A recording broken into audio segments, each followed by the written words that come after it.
السلام عليكم ورحمة الله وبركاته. الحمد لله الذي لا يسأل عما يفعل وهم يسألون. الحمد لله الذي رفع السماء بقدرته ودحى الأرض بمشيته وخلق الخلائق بإرادته. الحمد لله الذي لا نحصي ثناء عليه وهو كما أثنى على نفسه. وأشهد أن لا إله إلا الله وحده لا شريك له ونشهد أن سيدنا ومولانا محمدا عبده ورسوله صلى الله تعالى عليه وعلى آله وعلى أصحابه وبارك وسلم تسليما كثيرا كثيرا. أما بعد، فأعوذ بالله من الشيطان الرجيم. بسم الله الرحمن الرحيم. فمن زحزح عن النار وأدخل الجنة فقد فاز وما الحياة الدنيا إلا متاع الغرور. وقال النبي صلى الله تعالى عليه وسلم: ألا وإن ربي داعي وإنه سائلي هل بلغت؟ فأقول يا رب قد بلغت فليبلغ الشاهد الغائب او كما قال صلی اللہ تعالی علیہ وسلم. میرے محترم بھائی اور دوستو، اللہ تعالی ہم سے ایک سوال کرتا ہے: افحسبتم انما خلقناکم عبثا، تمہارا کیا خیال ہے ہم نے تمہیں بیکار پیدا کیا ہے، تمہاری زندگی کا کوئی مقصد نہیں ہے؟ پھر اللہ تعالیٰ فرماتا ہے: اَيَحْسَبُ الْإِنسَانُ أَن يُتْرَكَ سُدًى، تمہارا کیا خیال ہے تمہیں کوئی نہیں پوچھے گا، جو مرضی کرتے رہو، جیسے مرضی زندگی گزارو، کوئی پوچھنے والا نہیں ہے؟ نہیں، ایسی بات نہیں ہے. بلا وَرُسُلُنَا لَدَيْهِمْ يَكْتُبُونَ، جو کر رہے ہو اللہ لکھوا رہا ہے. مَا يَلْفِظُ مِنْ قَوْلٍ إِلَّا لَدَيْهِ رَقِيبٌ عَتِيدٌ، جو زبان سے بولتے ہو وہ فوراً کیچ کیا جا رہا ہے. ان علیکم لحافظین، تمہارے اوپر فرشتے مقرر ہیں، کرامن کاتبین، ان کا کام ہے یعلمون ما تفعلون، میں جو کروں، جہاں کروں، جس وقت کروں، وہ اسے لکھتے جائیں لکھتے جائیں. دو چپ لگا دی، ایک نیگیٹو ایک پازیٹیو. کوئی اچھا کام ہوگا تو ادھر والا لکھے گا، کوئی غلط ہوگا تو ادھر والا لکھے گا.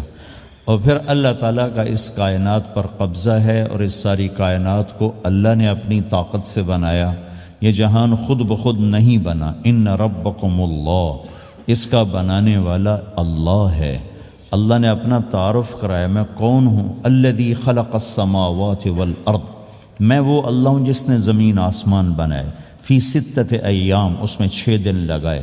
ثم استوی علی العرش، پھر عرش پر استوا کیا. یغشی اللیل النہار، میں وہ اللہ ہوں جو رات کو لاتا ہے، دن کو لاتا ہے، تو دن کو آگے چلاتا ہے، رات کو پیچھے لاتا ہے. یطلبہ حثیثا، ان میں یہ دوڑ چلتی رہتی ہے. الشمس والقمر والنجوم مسخرات بامرہ، سورج، چاند، ستارے، ہر شے اس اللہ تعالیٰ کے قبضہ قدرت میں ہے. تو ایک بہت بڑا طبقہ جو کہتا ہے کہ یہ سب کچھ خود بخود بن گیا ہے، تو اللہ تعالیٰ اس کو صاف کرتا ہے کہ خود بخود نہیں بنا، بلکہ اسے اللہ تعالیٰ نے بنایا. قل اَإِنَّكُمْ لَتَكْفُرُونَ بِالَّذِي خَلَقَ الْأَرْضَ فِي يَوْمَيْنِ وَتَجْعَلُونَ لَهُ أَنْدَادًا ذَلِكَ رَبُّ الْعَالَمِينَ، تم کس اللہ کا انکار کرتے ہو جس نے تمہارے لیے زمین کو 2 دن میں بنایا؟ اس کا خول. وَجَعَلَ فِيهَا رَوَاسِيَ مِنْ فَوْقِهَا وَقَدَّرَ فِيهَا أَقْوَاتَهَا فی 4 ایام سواء للسائلین، پھر زمین کے اندر قیامت تک جتنے انسان آنے والے ہیں ان کی ضرورتوں کے خزانے بھر دیے، سٹور کر دیا، ہر چیز کو اللہ نے سٹور کر دیا. قیامت قائم ہوگی اور زمین کے خزانوں کا 1000واں حصہ بھی استعمال نہ ہوگا. اللہ اتنا نے وافر زمین کے اندر بھرا. اس میں اللہ نے 4 دن لگائے. ثم استوى الى السماء، پھر آسمان کی طرف استوا کیا. وہی دخان، آسمان ایک دھواں تھا. فقال لها، آسمانوں سے کہا. وللارض، زمینوں سے کہا. ایتیا، آؤ. طوعا او کرہن، جی چاہے یا نہ چاہے میرے آگے جھکو. قالتا، زمین آسمان بولے اتینا طائعین، یا اللہ ہم مان گئے، ہم مان گئے، ہم مان گئے۔ فقضاہن 7 سماوات، پھر اللہ نے 7 آسمان بنائے، جیسے زمینیں بنائیں ایسے 7 آسمان بنائے، فی یومین 2 دن اس میں لگائے، وَأَوْحَى فِي كُلِّ سَمَاءٍ أَمْرَهَا، ہر آسمان کو الگ الگ حکم دیا اور اپنے حکم کے ساتھ باندھا، پکڑا۔ يُمْسِكُ السَّمَاوَاتِ وَالْأَرْضَ أَن تَزُولَا، زمین آسمان کو اللہ نے روکا ہوا ہے، اللہ نے روکا ہوا ہے، اگر اللہ یوں چھوڑ دے تو ساری کائنات آپس میں ٹکرا جائے، آپس میں ٹکرا جائے ساری کائنات۔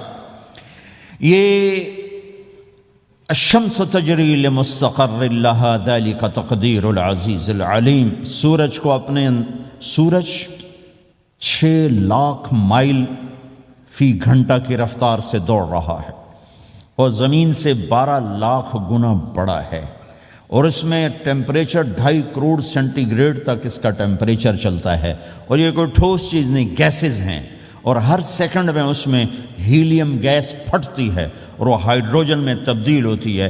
1 سیکنڈ میں جب وہ دھماکہ ہوتا ہے تو 50 کروڑ ایٹم بم کے پھٹنے کے برابر انرجی پیدا ہوتی ہے، تو اس کے اندر اتنے دھماکے ہو رہے ہیں، پھر وہ ایک گیسز ہیں، اور پھر اس کے سامنے سڑک کوئی نہیں، اس کا لیور کوئی نہیں، اس کا ڈرائیور کوئی نہیں ہے، اور اس کی رفتار 6 لاکھ مائل فی گھنٹہ ہے۔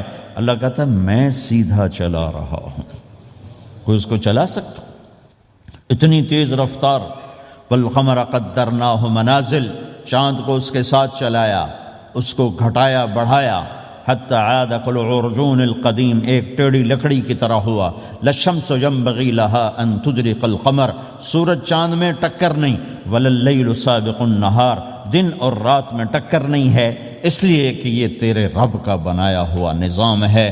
وما کان ربک نسیا، اور تیرا رب بھول چوک سے پاک ہے، وہ جو کرتا ہے حق کرتا ہے، جو کرتا ہے سچ کرتا ہے، جس کو روکتا ہے تو حق ہے، جس کو دیتا ہے تو حق ہے، وہ مارتا ہے تو حق ہے، اور زندگی دیتا ہے تو حق ہے، عروج لاتا ہے تو حق ہے، زوال لاتا ہے تو حق ہے۔ تو اللہ قرآن میں یہ ایک ذہن بناتا ہے کہ تم بیکار نہیں پیدا ہوئے، تمہارے پیچھے ایک طاقتور اللہ ہے جس نے ساری کائنات کو قابو کیا ہوا ہے، اس کے اوپر اس کا نظام چلتا ہے، حکومت چلتی ہے۔ سورج، چاند، ستاروں، ہوا، یہ میرا ہاتھ کی یہ حرکت بھی میرے رب کی قسم میرے اللہ سے پوچھ کے ہے، میرا اللہ روک دے تو یہ ہاتھ یہیں ہو گئے، ہل نہیں سکے گا۔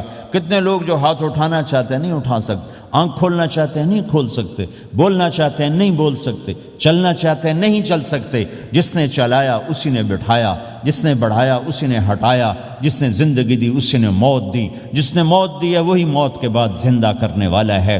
یہ اس ساری کائنات پر اللہ تعالیٰ اپنے طاقت کے ساتھ حکمران ہے، اور اللہ تعالیٰ یہ ذہن بناتا ہے کہ اس ساری کائنات میں وہ ہوتا ہے جو اللہ چاہتا ہے، وہ نہیں ہوتا جو تم چاہتے ہو، وہ ہوتا ہے جو اللہ چاہتا ہے۔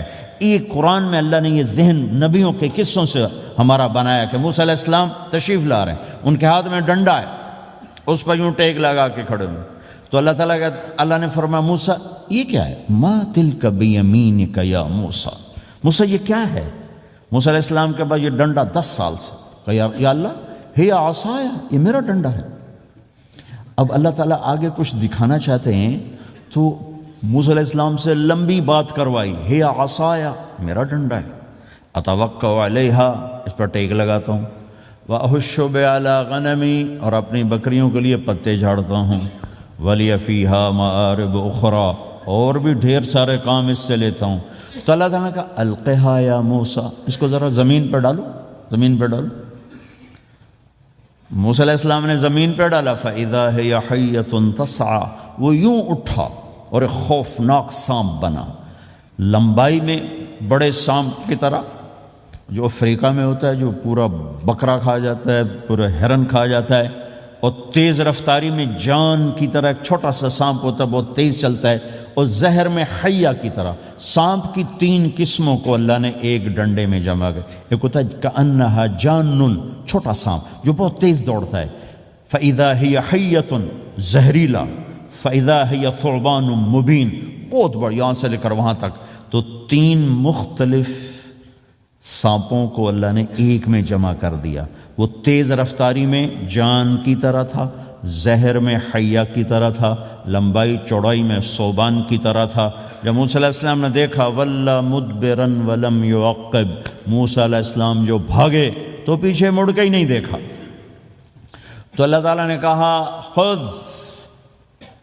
موسیٰ پکڑو، کہا اللہ میں نہیں پکڑتا۔ بھاگے جا رہے، یہ بات بھاگے بھاگے ہو رہی، کھڑے ہو کے نہیں ہو رہی، بھاگ رہے ہیں، اوپر سے آواز آ رہی پکڑو کا بابا میں نہیں پکڑتا۔ اب اللہ تعالیٰ ہمیں قصہ موسیٰ علیہ السلام کا قصہ قرآن کے 28 پاروں میں موجود، اتنا اس کو اللہ نے دہرایا، اتنا دہرایا۔ سب سے زیادہ موسیٰ علیہ السلام کا نام قرآن میں آیا ہے، نبیوں میں سے 136 دفعہ موسیٰ علیہ السلام کا اللہ تعالیٰ نے قرآن میں ذکر فرمایا، نام کے ساتھ، نام کے ساتھ۔ پھر کہا خذھا ولا تخف، موسیٰ پکڑو ڈرو نہیں، سنعیدھا سیرتھا الاولی، واپس ڈنڈا بناؤں گا۔ کہا یا اللہ میں نہیں پکڑتا، مجھے کھائے گا، مجھے کھائے گا، وہ بھاگے جا رہا ہے۔ آخر اللہ تعالیٰ نے کہا خذ انک من الآمنین، موسیٰ میں گارنٹر ہوں، کچھ نہیں کہے گا، گارنٹی دیتا ہوں۔ اللہ کی گارنٹی پر کھڑے ہوئے، وہ ایسا منہ کھول کے آ رہا ہے۔ تو اب چلو اللہ تعالیٰ کہتے ہیں پیچھے سے پکڑ لو، دم سے پکڑ لو تو کوئی مسئلہ نہیں تھا، کہ نہیں منہ سے پکڑو۔ اب موسیٰ علیہ السلام نے ایسے اوپر ایک چھوٹا سا کپڑا تھا یوں اوپر کر لیا، تو اللہ تعالیٰ نے کہا یہ کیا کر رہے ہو؟ کہا جی مجھے اس سے ڈر لگ رہا۔ کہ تیرا ڈر ہی تو نکالنا ہے، کہ یہ کچھ نہیں، سب کچھ تیرے اللہ کا ارادہ ہے، یہ کچھ نہیں، ورنہ یہ کپڑا تمہیں بچا لے گا، تمہیں ویسے ہی سارا نکل جائے گا۔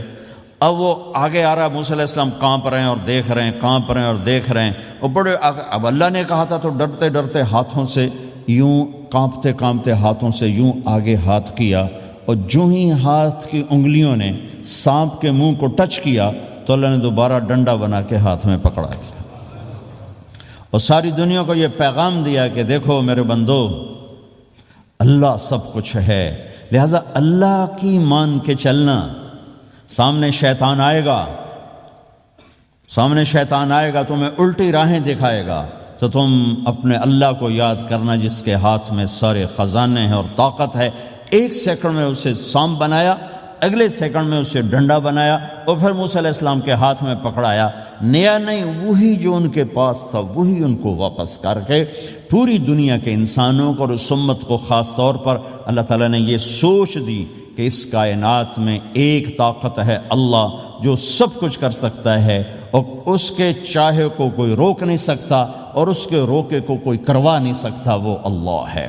وہ ہوگا جو اللہ چاہے گا، وہ ہوا جو اللہ نے چاہا۔ ساری دنیا کے انسان جو چاہتے ہیں اللہ کے بغیر نہیں کر سکتے، اللہ جو چاہتا ہے ہم سب کے بغیر کر دیتا ہے۔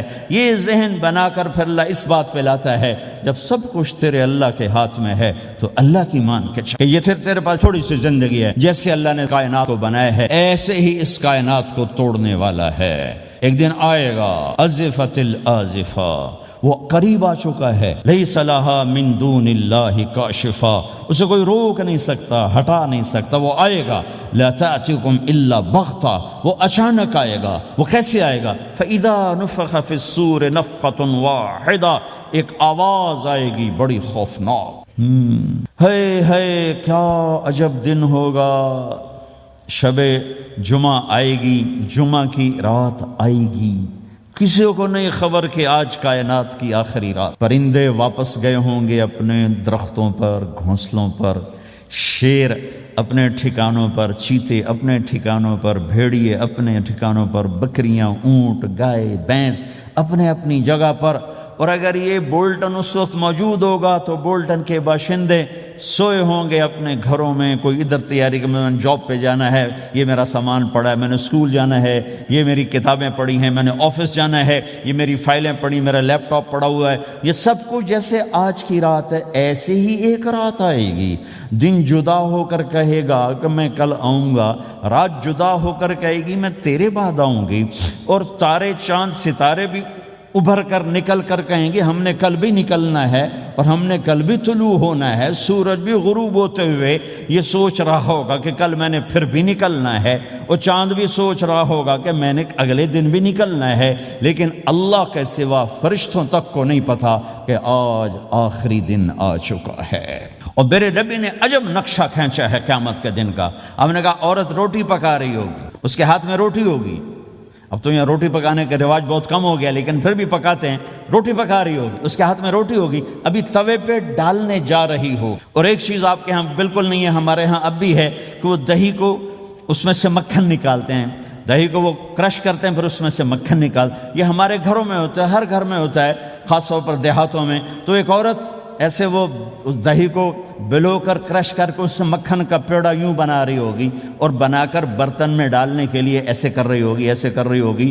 یہ تہذیب اب آپ تو سمجھ نہیں سکتے، چونکہ آپ تو ادھر کے لوگ بن گئے. اب تو ہمارے دیہاتوں میں اب بھی یہ تہذیب ہے، ایسے کر رہی ہوگی، ایسے کر رہی ہوگی. اور پھر آپ نے فرمایا کہ ایک آدمی اپنے اونٹ کو چارہ ڈالنے کے لیے اس جگہ کو صاف کر رہا ہوگا کہ میں صبح ہو گئی ہے، میں اونٹ کو چارہ ڈالوں، اور پھر میرا اونٹ کھائے، پھر اس کو لے کر میں کام پہ جاؤں. اور دکاندار جھاڑو دے کر اپنی سیٹ پہ بیٹھ چکا ہے، اور گاہک انٹر ہوتا ہے اور اسے کہتا ہے کہ 10 میٹر مجھے کپڑا چاہیے، اور اس کے لیے یوں کپڑا ناپ رہا ہے، ناپ کے 10 میٹر، 5 میٹر، 4 میٹر، 2 میٹر پر اس نے یوں کینچی رکھی، کینچی یہاں ہے، اور اس نے جیب سے پیسے نکالے اور گننے لگا کہ میں نے اس کو 100 پاؤنڈ دینا ہے. وہ گننے میں لگا ہوا ہے، یہ کاٹنے میں لگا ہوا ہے. اور دور کھیت میں ایک آدمی ہل چلا رہا ہے، اور ایک آدمی بیج ہاتھ میں لے کے یوں پھینکنے جا رہا ہے، اور ایک آدمی پانی لگانے کے لیے اس پانی کو ڈائیورٹ کر رہا ہے. اور ادھر بازار میں جلدی لوگ بھاگے جا رہے ہیں، جاب والے ایک نوالا منہ میں ہے، ایک ہاتھ میں، اور بھاگے جا رہے ہیں. میں آج لیٹ ہو چکا ہوں، میرا جاب کا ٹائم جا رہا ہے، میرا اسکول کا ٹائم جا رہا ہے. یہ ایسا ہی ایک سما ہوگا. بولٹن اٹھے گا، انگلینڈ اٹھے گا، امریکہ اٹھے گا، ایشیا اٹھے گا، یورپ اٹھے گا، افریقہ اٹھے گا، ہندوستان اٹھے گا، پاکستان اٹھے گا، Burma, Malaysia, Thailand, Indonesia اسی طرح اٹھیں گے جیسے روزانہ اٹھتے ہیں. پر اللہ کے سوا کسی کو نہیں پتہ کہ آج شام ہو گئی ہے. لہذا ایسے. اور ایک ماں چھوٹے بچے کو ناشتہ کرا رہی، جلدی سے اس کو اسکول لے جانا ہے، تو بریڈ اس کے ہاتھ میں، اس کے منہ میں ڈال لے. یہاں تک نوالا ہے، یہاں تک نوالا آیا ہے، یہاں تک نوالا آیا ہے. اور اس نے یہاں کینچی رکھی ہے، اس نے جیب سے نکال کر پیسے گننے شروع کیے ہیں. وہ پانی کو ڈائیورٹ کر رہا ہے، وہ یوں مٹھی بھر کے اپنا بیج پھینک رہا ہے. وہ اونٹ کے کھانے کی جگہ، گھاس چارہ کھانے کی جگہ کو صاف کر رہا ہے. دکاندار دکان کا شٹر اٹھا رہا ہے، ایک شٹر اٹھا کے بیٹھ چکا ہے، ایک دکان کے اندر جھاڑو دے رہا ہے، صفائی کر رہا ہے، اور ایک اپنے سودے گن رہا ہے، ایک اپنے پیسے گن رہا ہے. بادشاہ سلامت تاج پہن کر اپنے تخت کو چلنے کے لیے روانہ ہو رہے ہیں، اور آگے پیچھے ان کے باڈی گارڈز کھڑے ہوئے ہیں، اور وہ پورا اسکواڈ کھڑا ہوا ہے. اور ادھر بازار میں، کھیت میں، ہر چیز میں ایک رونق ہے، چہل پہلے. چڑیاں چوں چوں کر رہی ہیں، کوے کائیں کائیں کر رہے ہیں، فاختہ اڑ کے آ رہی، کبوتر اڑ کے آ رہے ہیں، چیل اڑ کے آ رہی، شیر نکلتا ہے شکار کے لیے، چڑیاں نکلتی ہیں دھانے کے لیے، سانپ نکلتا ہے چوہے کے لیے، چوہا نکلتا ہے اپنی غذا کے لیے، بلیاں نکلتی ہیں چھیچڑے کے لیے، کتے نکلتے ہیں ہڈیوں کے لیے، انسان نکلتا ہے روٹیوں کے لیے. کہ ایک دم فَإِذَا جَاءَتِ الطَّامَّةُ الْكُبْرَىٰ، ایک دھماکہ ہوگا. ہائے. اور وہ کینچی والے کی کینچی یوں گر جائے گی، کپڑا یوں گر جائے گا. نوٹ والے کے ہاتھ سے نوٹ یوں بکھر جائیں گے، بٹوا یوں بکھر جائے گا. بیج والے کا ہاتھ یوں گرے گا، بیج وہیں گر جائے گا. نوالا بنانے والی کے ہاتھ میں نوالا بیٹے کے منہ تک نہیں جائے گا، یوں گر جائے گا. اور روٹی پکانے والے کے ہاتھ سے روٹی توے پر نہیں جائے گی، یوں گرے گی، توا وہ جائے گا، وہ جائے گی. معصوم بچے کو گود میں لے کر دودھ پلانے والی بچے کو یوں پھینکے گی اور بھاگے گی. لیکن آج نہ بچے نے بچنا ہے، نہ ماں نے بچنا ہے. بوڑھے ماں باپ کو چھوڑ کے لوگ بھاگیں گے، بیویوں کو چھوڑ کے خاوند بھاگیں گے، خاوند کو چھوڑ کے بیوی بھاگے گی. دشمن کو دشمن یاد نہ رہے گا، یار کو یار یاد نہ رہے گا، اور ہندوستانی کو ہندوستان یاد نہ رہے گا، پاکستانی کو پاکستان یاد نہ رہے گا. وہ آواز ایک دم تیز ہوگی، تیز ہوگی، تیز ہوگی، تیز ہوگی.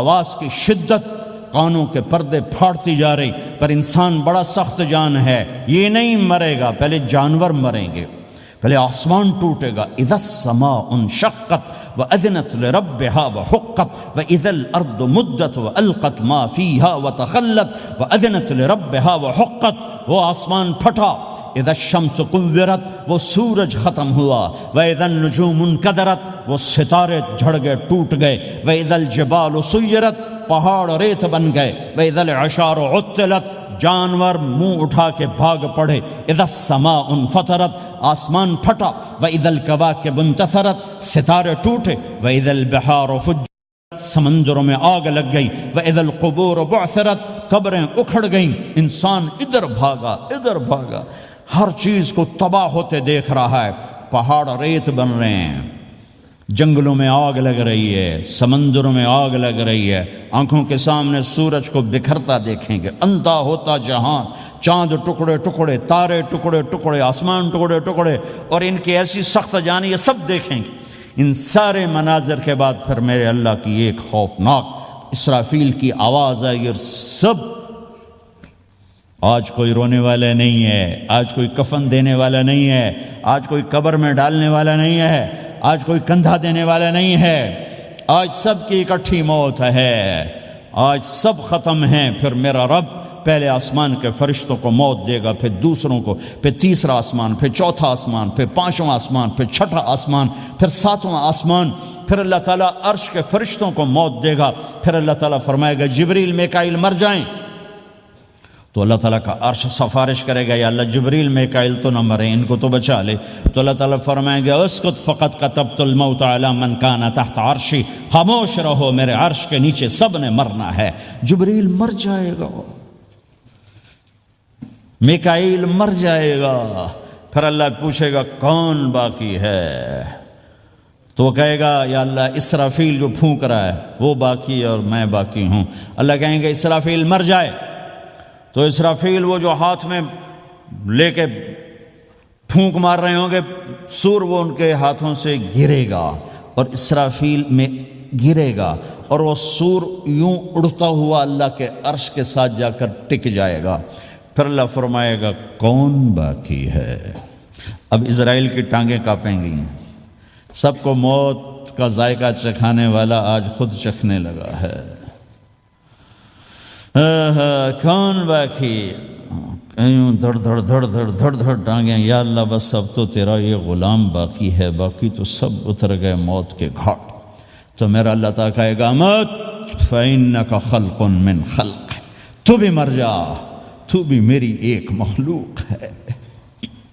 او میرے بھائیو، اس مٹ جانے والی دنیا کے پیچھے اللہ کو ناراض نہ کرو، اس کی عزت بھی دھوکہ ہے، اس کی شہرت بھی دھوکہ ہے، اس کی دولت بھی دھوکہ ہے، اس کی حکومت بھی دھوکہ ہے، اس کا عروج بھی دھوکہ ہے، اس کا زوال بھی دھوکہ ہے، اس کی عزت بھی دھوکہ ہے، اس کی ذلت بھی دھوکہ ہے، اس کا مال بھی دھوکہ ہے، اور اس کا فخر غربت بھی دھوکہ ہے، اس کی زندگی بھی دھوکہ ہے، سب نظروں کا فریب ہے۔ حضرت علی کا فرمان ہے الناس النیام اذا ما تنتبہ، لوگ سوئے ہوئے ہیں، جب موت آئے گی تو آنکھ کھل جائے گی۔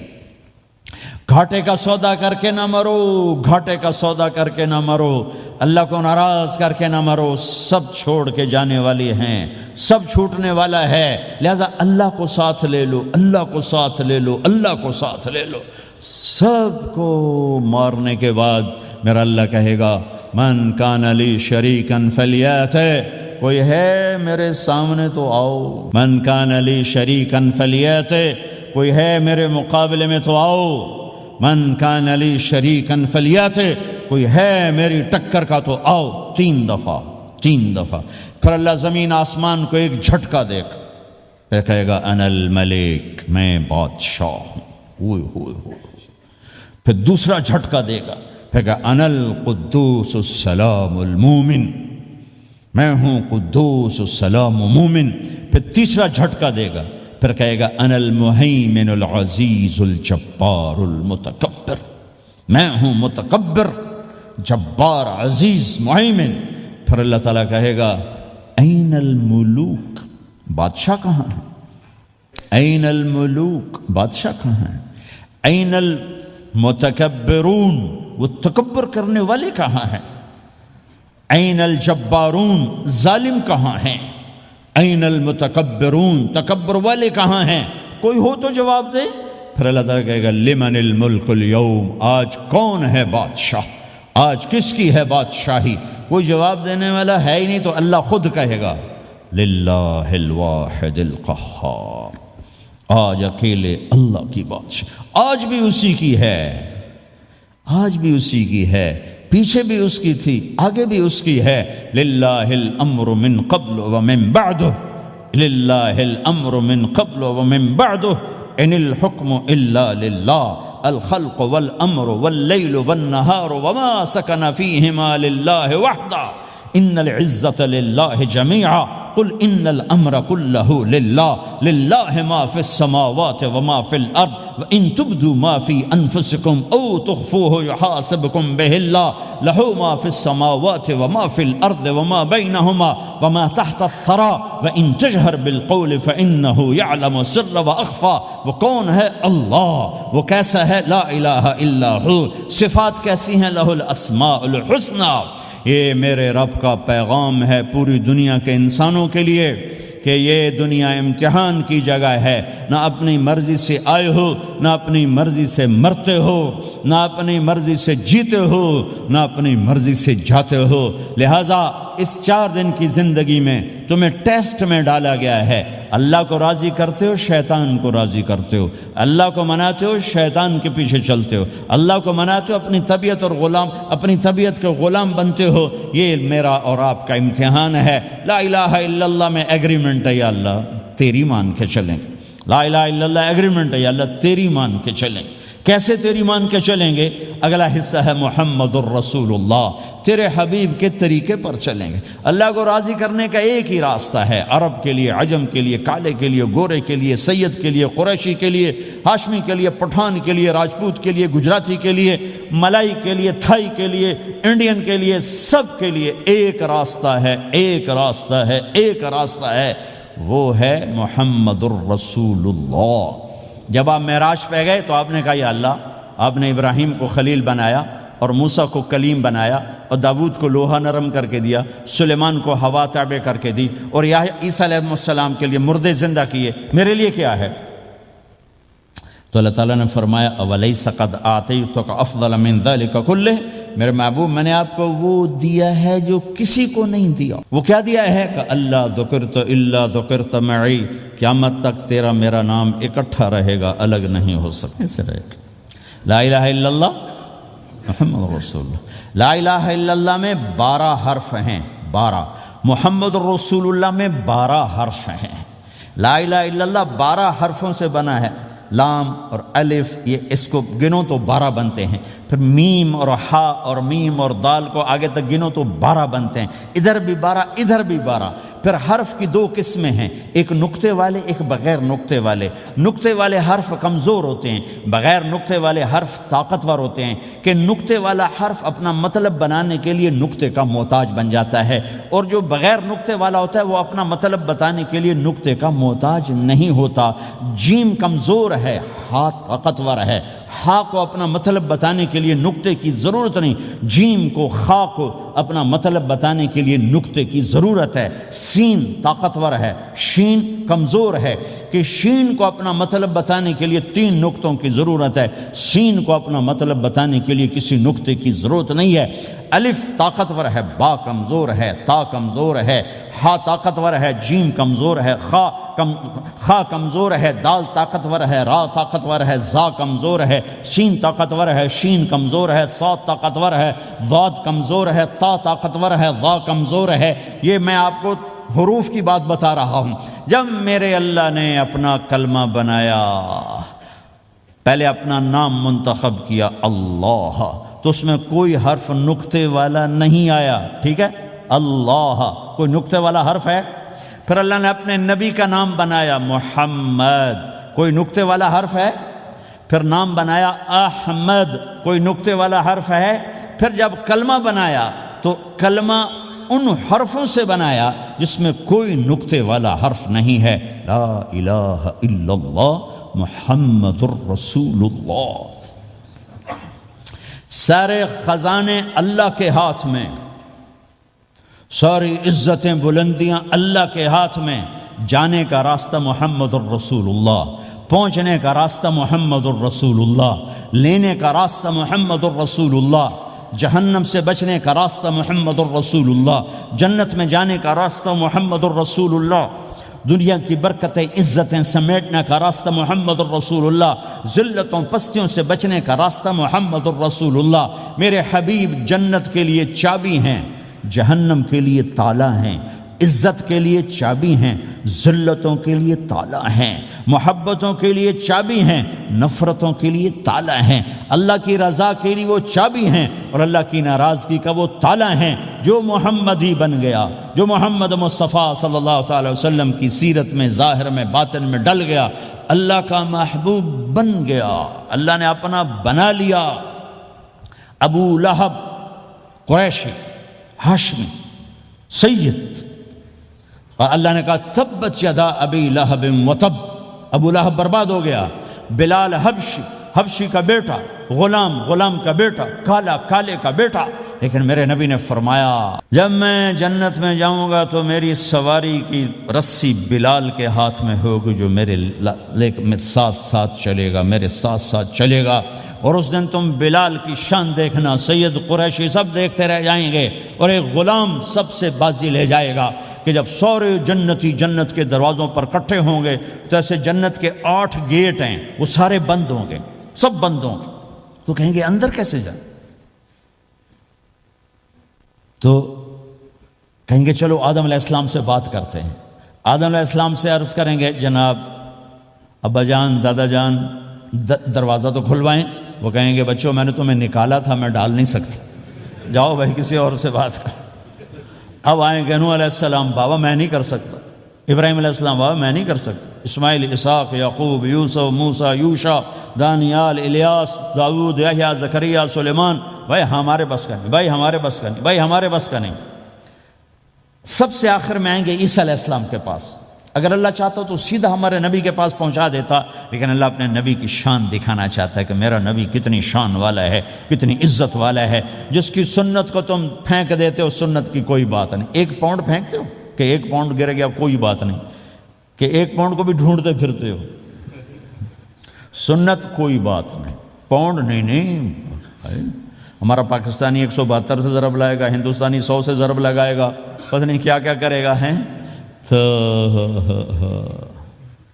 اللہ تعالیٰ سب کو بھلا دے گا۔ آدم سے کہانی شروع ہوگی، چلتے چلتے چلتے عیسیٰ علیہ السلام، پھر عیسیٰ علیہ السلام ایک بات کا اضافہ کریں، کہا بابا میں نہیں کھلوا سکتا، لیکن آج میں تمہیں پتہ بتا سکتا ہوں کون کھلوائے گا، یہ کوئی نبی نہیں کہے گا۔ تو کہیں گے جی بتاؤ، کہیں گے جاؤ محمد الرسول اللہ صلی اللہ علیہ وسلم کی خدمت میں، ان کے سوا آج کوئی نہیں کھلوا سکتا۔ سارا مجمع آئے گا، یا رسول اللہ، یا حبیب اللہ، یا نبی اللہ، تھک گئے ہم، جنت کے دروازے بند ہیں، دروازہ کھلوائیں تو آپ کہیں گے انا لہو، ہاں میں ہی کھلواؤں گا، میں ہی کھلواؤں گا۔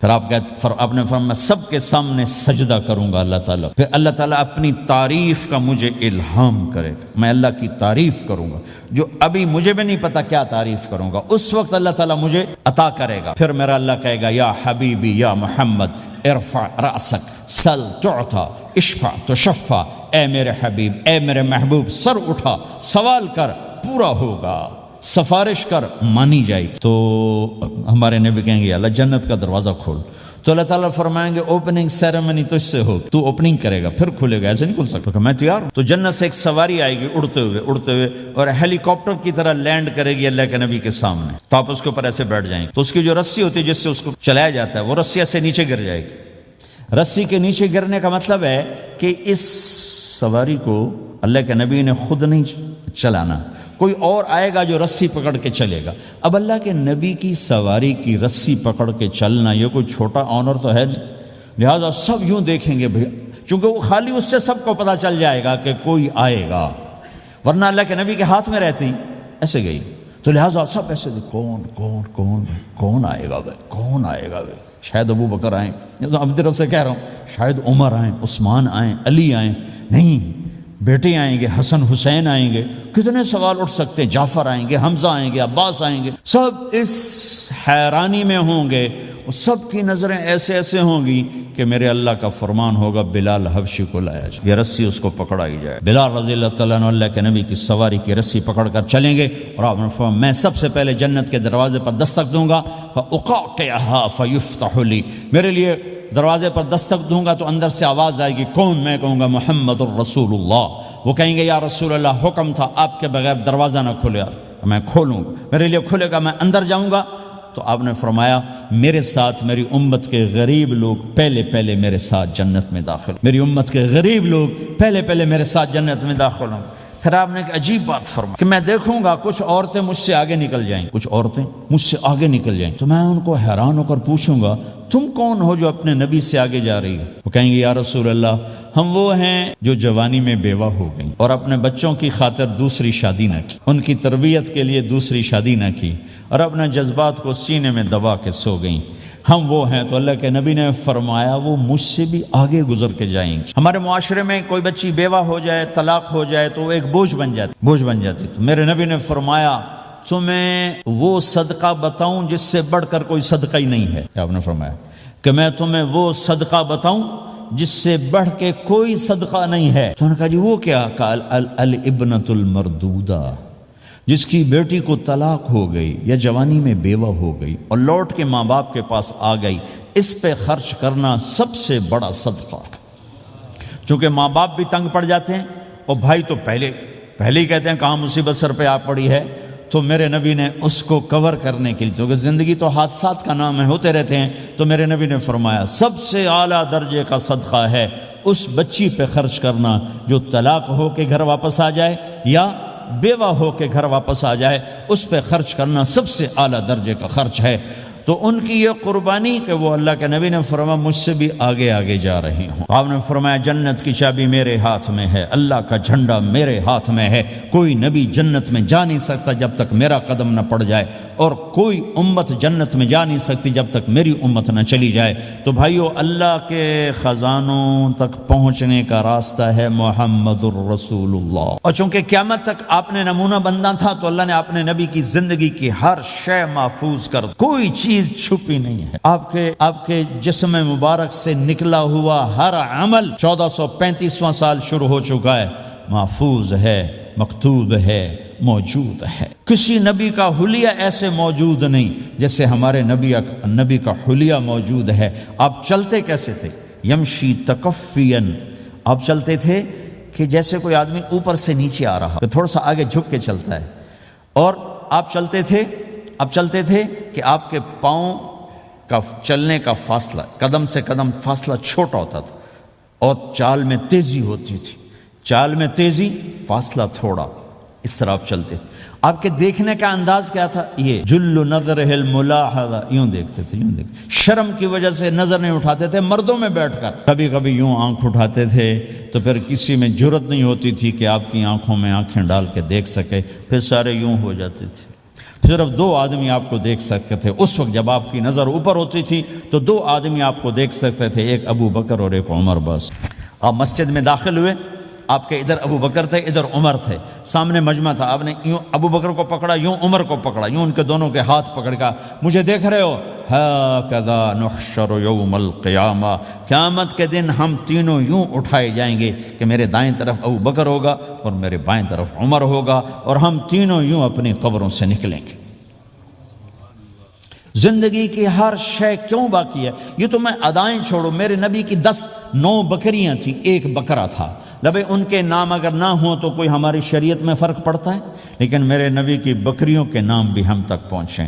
ایک کا نام تھا عجوہ، ایک کا نام تھا سقیہ، ایک کا نام تھا برکہ، ایک کا نام تھا ورثہ، ایک کا نام تھا زمزم، ایک کا نام تھا اطلال، ایک کا نام تھا اطراف، ایک کا نام تھا قمرا، غیثا، یہ میرے نبی کی بکریوں کے نام ہیں۔ اور بکرا تھا، اس کا نام تھا یم، عجوہ، سقیہ، زمزم، برکہ، ورثہ، اطلال، اطراف، غیثا، قمرا۔ اور اس میں آپ کی بکری قمرا آپ کی زندگی میں مر گئی تھی، اتنی ڈیٹیل بھی موجود ہے۔ آپ کے 2 گدھے تھے، ایک کا نام تھا عفیر، ایک کا نام تھا یعفور۔ جس دن آپ کا انتقال ہوا، یعفور پورے مدینے کی گلیوں میں روتا پھر رہا تھا اور چیختا پھر رہا تھا، یہاں تک کہ کنویں میں چھلانگ لگائی اور مر گیا۔ آپ کی 4 اونٹنیاں تھیں، عزبا، شہبا، جدعا، قصوا، اس میں جو آپ کی اونٹنی عذبا تھی، ادھر آپ کا انتقال ہوا اور ادھر اس نے بیٹھے بیٹھے رونا شروع کر دیا، اور چارہ بھی چھوڑ دیا، پانی بھی چھوڑ دیا، اور بیٹھے بیٹھے بھوکی پیاسی مر گئی، چارہ نہیں کھایا، پانی نہیں پیا۔ آپ کے دو خچر تھے، ایک کا نام تھا دلدل، ایک کا نام تھا فضہ۔ آپ کے دو اونٹ تھے، ایک کا نام تھا عسکر، ایک کا نام تھا ثعلب۔ گھوڑے آپ نے بہت رکھے، آئے گئے، ورد، یعصوب، یعبوب، مرتجل، لزاز، طراز، ثقب، سبحہ، ورد، یہ سجل، یہ میرے نبی کے خوبصورت عالی شان گھوڑے ہیں۔ گھوڑوں کے نام بھی ہم تک آئے ہوئے ہیں۔ میرے نبی کا نسب اگر ہمیں نہ معلوم ہو تو ہماری شریعت میں کیا فرق پڑتا ہے، لیکن آدم علیہ السلام تک اللہ تعالیٰ نے اپنے حبیب کا نسب پیڑھی کو سلامت رکھا ہوا ہے۔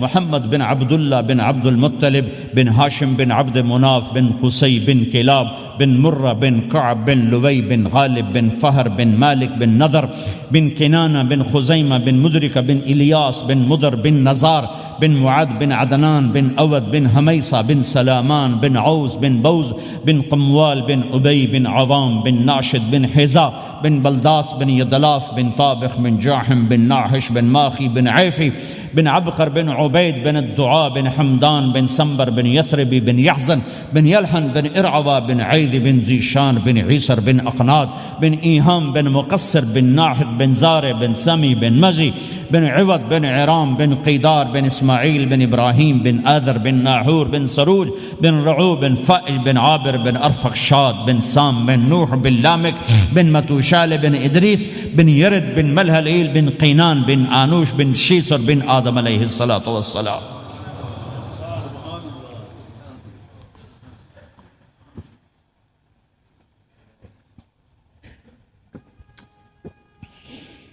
اللہ کا اعلان ہے، جہاں رہو اللہ کے نبی کے طریقوں کو پکڑ کے رہو۔ اللہ تعالیٰ تک پہنچنے کا بس ایک ہی راستہ ہے، ایک ہی راستہ ہے، وہ ہے جناب رسول اللہ صلی اللہ تعالی علیہ وسلم کی مبارک زندگی۔ نقل مار لو، نقل مارنے سے پاس ہو نہیں جاتے لوگ۔ ہمارے انڈیا پاکستان میں خوب نقل چلتی ہے، وہ نقل لگاتے ہیں، پاس ہو جاتے ہیں۔ میں بھی ذمہ داروں کی اولاد، پڑھنے کا شوق نہیں تھا، ہمیشہ نقل مار کے ہی پاس ہوئے، کیونکہ پڑھنے کا شوق ہی نہیں تھا۔ ماں باپ نے ڈنڈا چڑھا دے کہ ڈاکٹر بنانا ہے۔ مجھے کبھی زندگی بھر شوق نہیں ہوا کہ میں نے ڈاکٹر بننا۔ بھائیو، اپنے نبی کی نقل اتار لو، اللہ پاس کر دے گا۔ اس نے ایک چنا ہے جس کو حبیب بنایا ہے، 10,000 سال کا پروسیس ہوا اور اس میں سے محمد مصطفیٰ صلی اللہ علیہ وسلم کی ہستی کو وجود ملا۔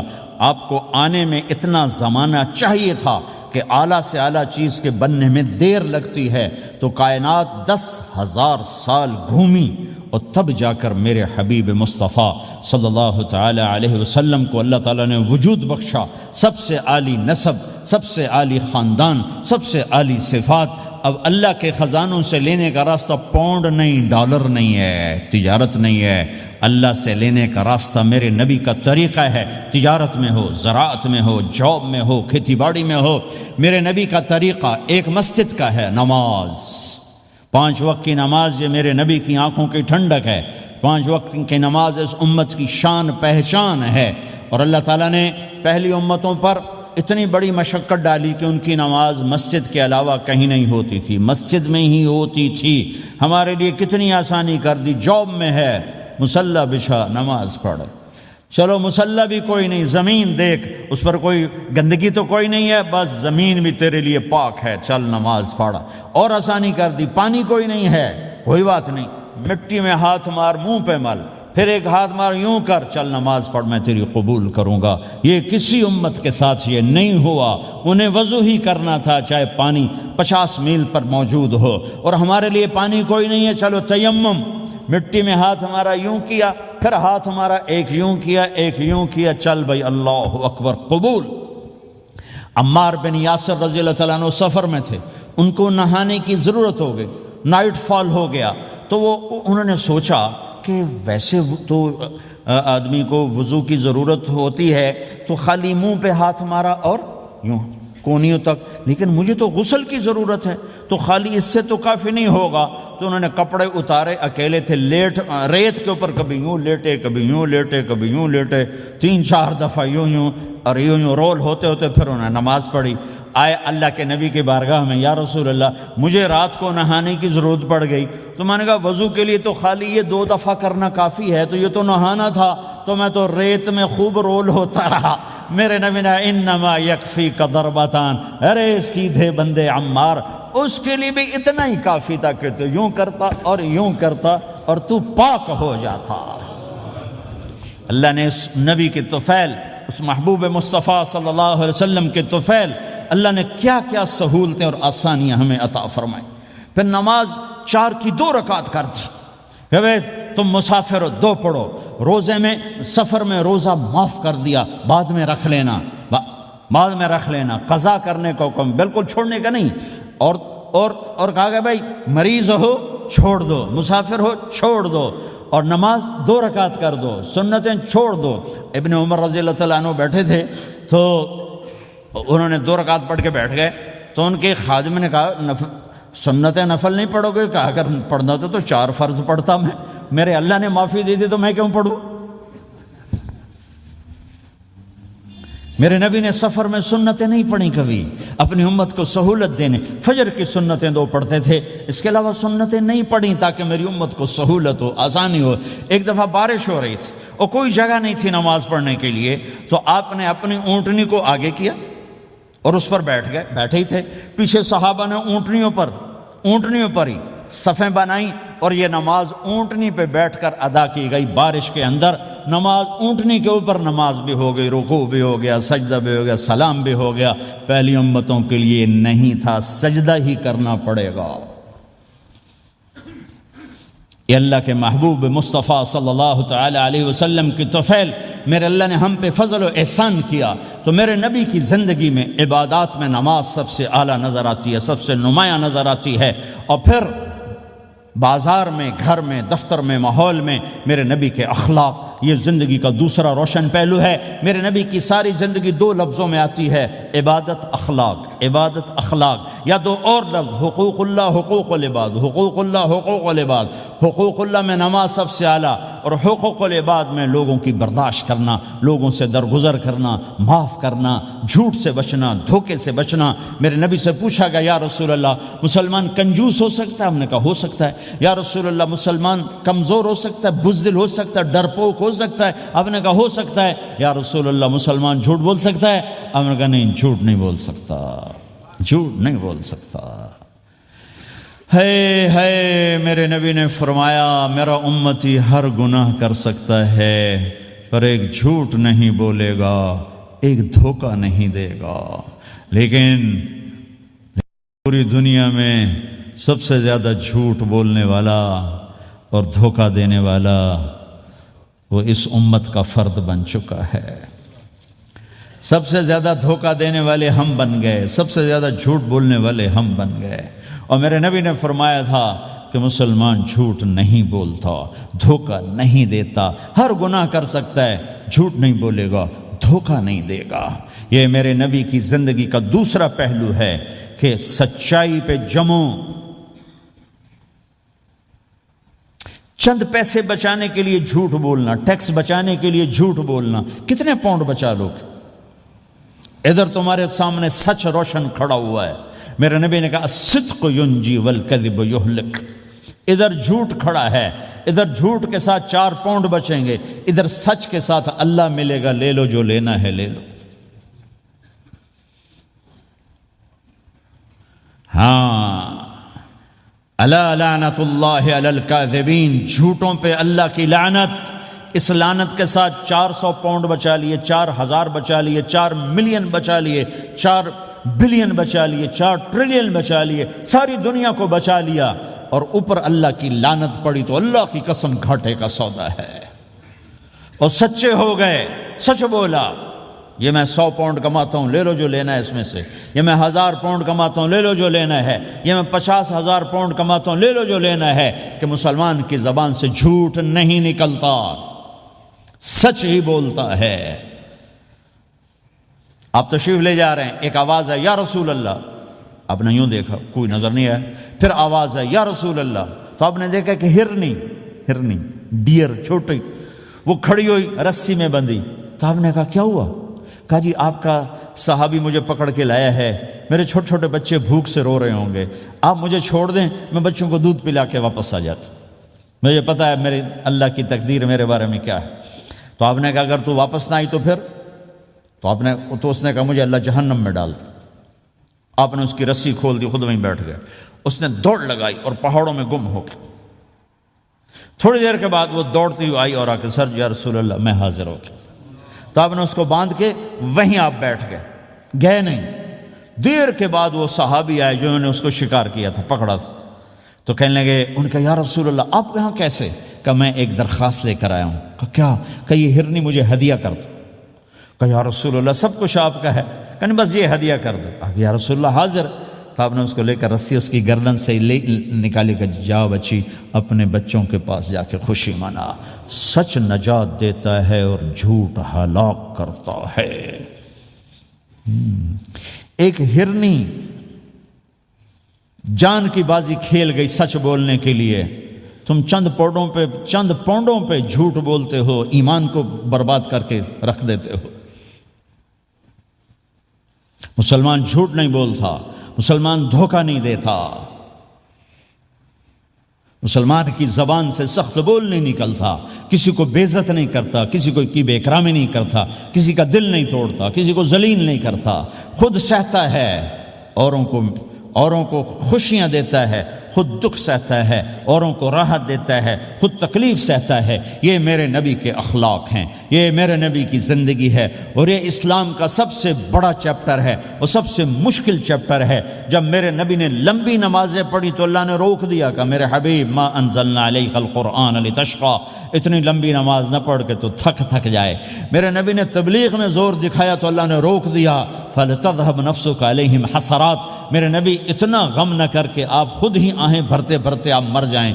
میرے نبی نے مال سارا خرچ کیا، اللہ نے اس سے بھی روک دیا، ولا تبسطها كل البسط فتقعد ملوما محسورا، اتنا خرچ نہ کریں کہ آپ خود پھر دکھی ہو کے بیٹھ جائیں۔ خرچ کرنا بہت بڑا عمل، تبلیغ سب سے سارے عملوں کا سردار عمل، تبلیغ سے بڑا کوئی کام ہوتا تو اللہ نبیوں کو دیتا، اگر تبلیغ سے بڑھ کر کوئی کام ہوتا تو اللہ نبیوں کو دیتا، گشت سے بڑھ کر کوئی محنت ہوتی تو اللہ نبیوں کو دیتا۔ 950 سال نوح علیہ السلام گشتی کر رہے ہیں، اور اللہ کی مان لو، اللہ کی مان لو، اتنا عظیم عمل کا میرے نبی درمیانہ نماز سب سے بڑی عبادت، میرے نبی درمیانہ کام، لیکن جب میرے نبی نے اخلاق اچھے کیے، دشمن کو معاف کرنا۔ لیکن ایک آدمی آپ سوئے ہوئے تھے، آپ کی تلوار لٹکی تھی، ایک آدمی آیا، اس نے آپ کی تلوار اتاری اور یوں ہماری پسلی میں، آپ اٹھ کے بیٹھ گئے۔ اب وہ قتل کے ارادے کے لیے آ چکا ہے اور تلوار یہاں ہے، کہتا من یمنعک منی، اب بول تمہیں کون بچائے گا؟ تو آپ نے مسکراتے ہوئے کہا اللہ، تو اس کے ہاتھ سے تلوار گر پڑی، تو آپ نے اٹھا لی، آپ نے یوں سیدھی کی، اب تو بچا، تجھے کون بچائے گا؟ وہ کہنے لگا مجھے تو ہی بچائے گا، وہ تو اللہ کو جانتا نہیں تھا، کہا بابا مجھے تو ہی بچائے گا۔ تو آپ کہتے ہیں اس کا سر اڑا دو، یہ نبی کو قتل کرنے آیا ہے۔ میرے نبی نے فرمایا کلمہ پڑھتے ہو؟ کہا نہیں پڑھتا۔ کہا جاؤ معاف کیا۔ یہ میرے نبی کے اخلاق ہیں۔ 20 سال جنہوں نے قتل کے منصوبے بنائے، مکہ والے، جب آپ مکہ میں فاتحانہ داخل ہوئے، ابو سفیان سب سے زیادہ آپ کو دکھ پہنچانے والوں میں پیش تو آپ نے ابو سفیان کو عزت دی۔ جو ابو سفیان کے گھر میں داخل ہوگا اس کو کچھ نہیں کہا جائے گا۔ آپ تو ابو سفیان کو بلا کے سولی پہ لٹکاتے، اور آپ کہہ رہے ہیں جو ابو سفیان کے گھر میں جائے گا اسے کچھ نہیں کہا جائے گا، جو بیت اللہ میں ہوگا اسے کچھ نہیں کہا جائے گا۔ سارا مکہ سامنے، آپ یوں بیت اللہ کا دروازے پر یوں دونوں ہاتھ ایسے ٹکا کے کھڑے تھے، پھر آپ نے کہا میں کیا کروں گا اب تمہارے ساتھ؟ تو سہیل بن عمر نے کہا آپ کریم ہیں، کریم کے بیٹے ہیں، تو آپ نے کہا جاؤ میں نے معاف کیا۔ یہ اخلاق آج مٹ چکے ہیں، مردوں سے، عورتوں سے، علم والوں سے، خانقاہ والوں سے، تبلیغ والوں سے، سب زیرو ہوئے پڑے ہیں۔ جب تک یہ اخلاق زندہ نہیں ہوتے اسلامی زندگی قائم نہیں ہو سکتی، اسلامی معاشرت قائم نہیں ہو سکتی، اور دین دو چیزوں سے آگے پھیلتا ہے، ایک دعوت اور ایک اخلاق۔ دعوت اور اخلاق، دعوت اور اخلاق۔ دعوت نہیں ہوگی تو اخلاق وہیں پڑے رہ جائیں گے، اخلاق نہیں ہوں گے تو دعوت کوئی قبول نہیں کرے گا۔ میرے نبی نے کتنے معجزے دکھائے مکے میں، نہیں کلمہ پڑھا۔ بدر میں ان کے 70 مارے گئے، فرشتوں کو دیکھا، جبریل کے گھوڑے کی آواز سنی، کلمہ نہیں پڑھا۔ خندق میں شکست ہوئی، کلمہ نہیں پڑھا۔ پانی نکلتے دیکھا، انگلیوں سے کلمہ نہیں پڑھا۔ ایک بکرے کا ایک بازو پکایا، ایک بازو بکرے کا، ایک اگلا جو بازو ہوتا، اور 40 آدمیوں نے کھانا کھایا اور ایک بوٹی کم نہیں ہوئی، ایک بوٹی کم نہیں ہوئی، کلمہ نہیں پڑھا۔ لیکن جب میرے نبی نے کہا جاؤ معاف کیا تو سارے ہی کلمہ پڑھ گئے کہ واقعہ یہ اخلاق نبی کے ہو سکتے۔ حنین کی جنگ میں جب بھاگے لوگ، شکست ہوئی، تو ایک صحابی کا بھاگتے ہوئے پاؤں ہمارے نبی کے پاؤں پر آیا، اور جوتا سخت تھا، تو آپ نے کہا اوجعتنی، اور آپ کے ہاتھ میں چھڑی تھی، آپ نے اس کو یوں ماری، کہا اوجعتنی، ارے تو نے مجھے کتنا زیادہ درد پہنچایا، دکھ پہنچایا۔ وہ بیچارے پگھل کے رہ گئے اور پریشان ہو گئے، اور فرماتے ہیں سارا دن میں پریشان، ساری رات پریشان کہ اللہ کے نبی کو میں نے تکلیف پہنچائی، اب میرا کیا بنے گا۔ اگلا دن ہوا تو اعلان ہو رہا تھا بھائی جس کا پاؤں نبی کے پاؤں پہ آیا تھا اس کو اللہ کے نبی بلا رہے ہیں۔ تو صحابی کہنے لگے میں نے سمجھا بس اب میری تو دنیا بھی گئی اور آخرت بھی گئی، اب میرے اوپر کیس بنے گا اور مجھے ڈانٹ ڈپٹ بھی ہوگی، میرا کتنا بڑا گھاٹا نقصان ہوگا۔ یہ حاضر ہوئے ڈرتے ڈرتے، تو آپ نے فرمایا میرے بھائی کل میں نے تمہیں چھڑی ماری تھی، وہ مجھے معاف کر دینا، اور یہ 80 اونٹ تمہیں ہدیہ دیتا ہوں، 80 کیملز یعنی 80 پراڈو، 80 رینج روور کا یہ میری طرف سے تمہیں ہدیہ ہے۔ وہ حیران پریشان، یہ میرے نبی کے اخلاق ہیں، یہ میرے نبی کے اخلاق ہیں۔ کانٹے بچھانے والی نے 4 دن آنا چھوڑ دیا، بیمار ہو گئی تھی، تو آپ نے کہا کیا بات ہے، وہ ہمارے راستے میں اب کانٹے کوئی نہیں ہیں؟ کہا جی وہ بیمار پڑی ہے جو کانٹے بچھاتے تھے، تو آپ اس کے گھر چلے گئے، ماں جی خیریت تو ہے، آپ ٹھیک تو ہیں؟ کہا بیٹا مجھے کلمہ پڑھا دے، بس تیرے اخلاق نے مجھے فتح کر لیا ہے۔ میرے بھائیوں یہ چیپٹر بھول چکے ہیں، بھول چکے ہیں، بھول چکے ہیں۔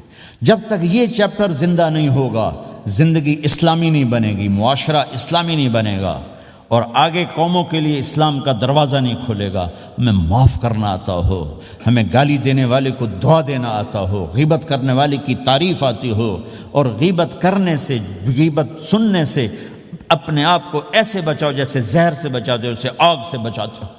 ایک دوسرے کو نفرت کا بول نہ بولو ورنہ ساری زندگی تباہ و برباد ہو جائے گی۔ میرے رب کی قسم، میرے نبی نے کہا ایک زبان کا بول انسان بولتا ہے اور جہنم کی گہرائیوں میں گر جاتا ہے، اور ایک زبان کا بول انسان بولتا ہے اور جنت کے درجات پر چڑھ جاتا ہے۔ یہ زبان بہت طاقتور چیز ہے، میں ہر بیان میں اس کو دہرا رہا ہوں کہ جتنا یہ عمل ختم ہو چکا ہے اتنا کوئی عمل بھی نہیں ختم ہوا ہے۔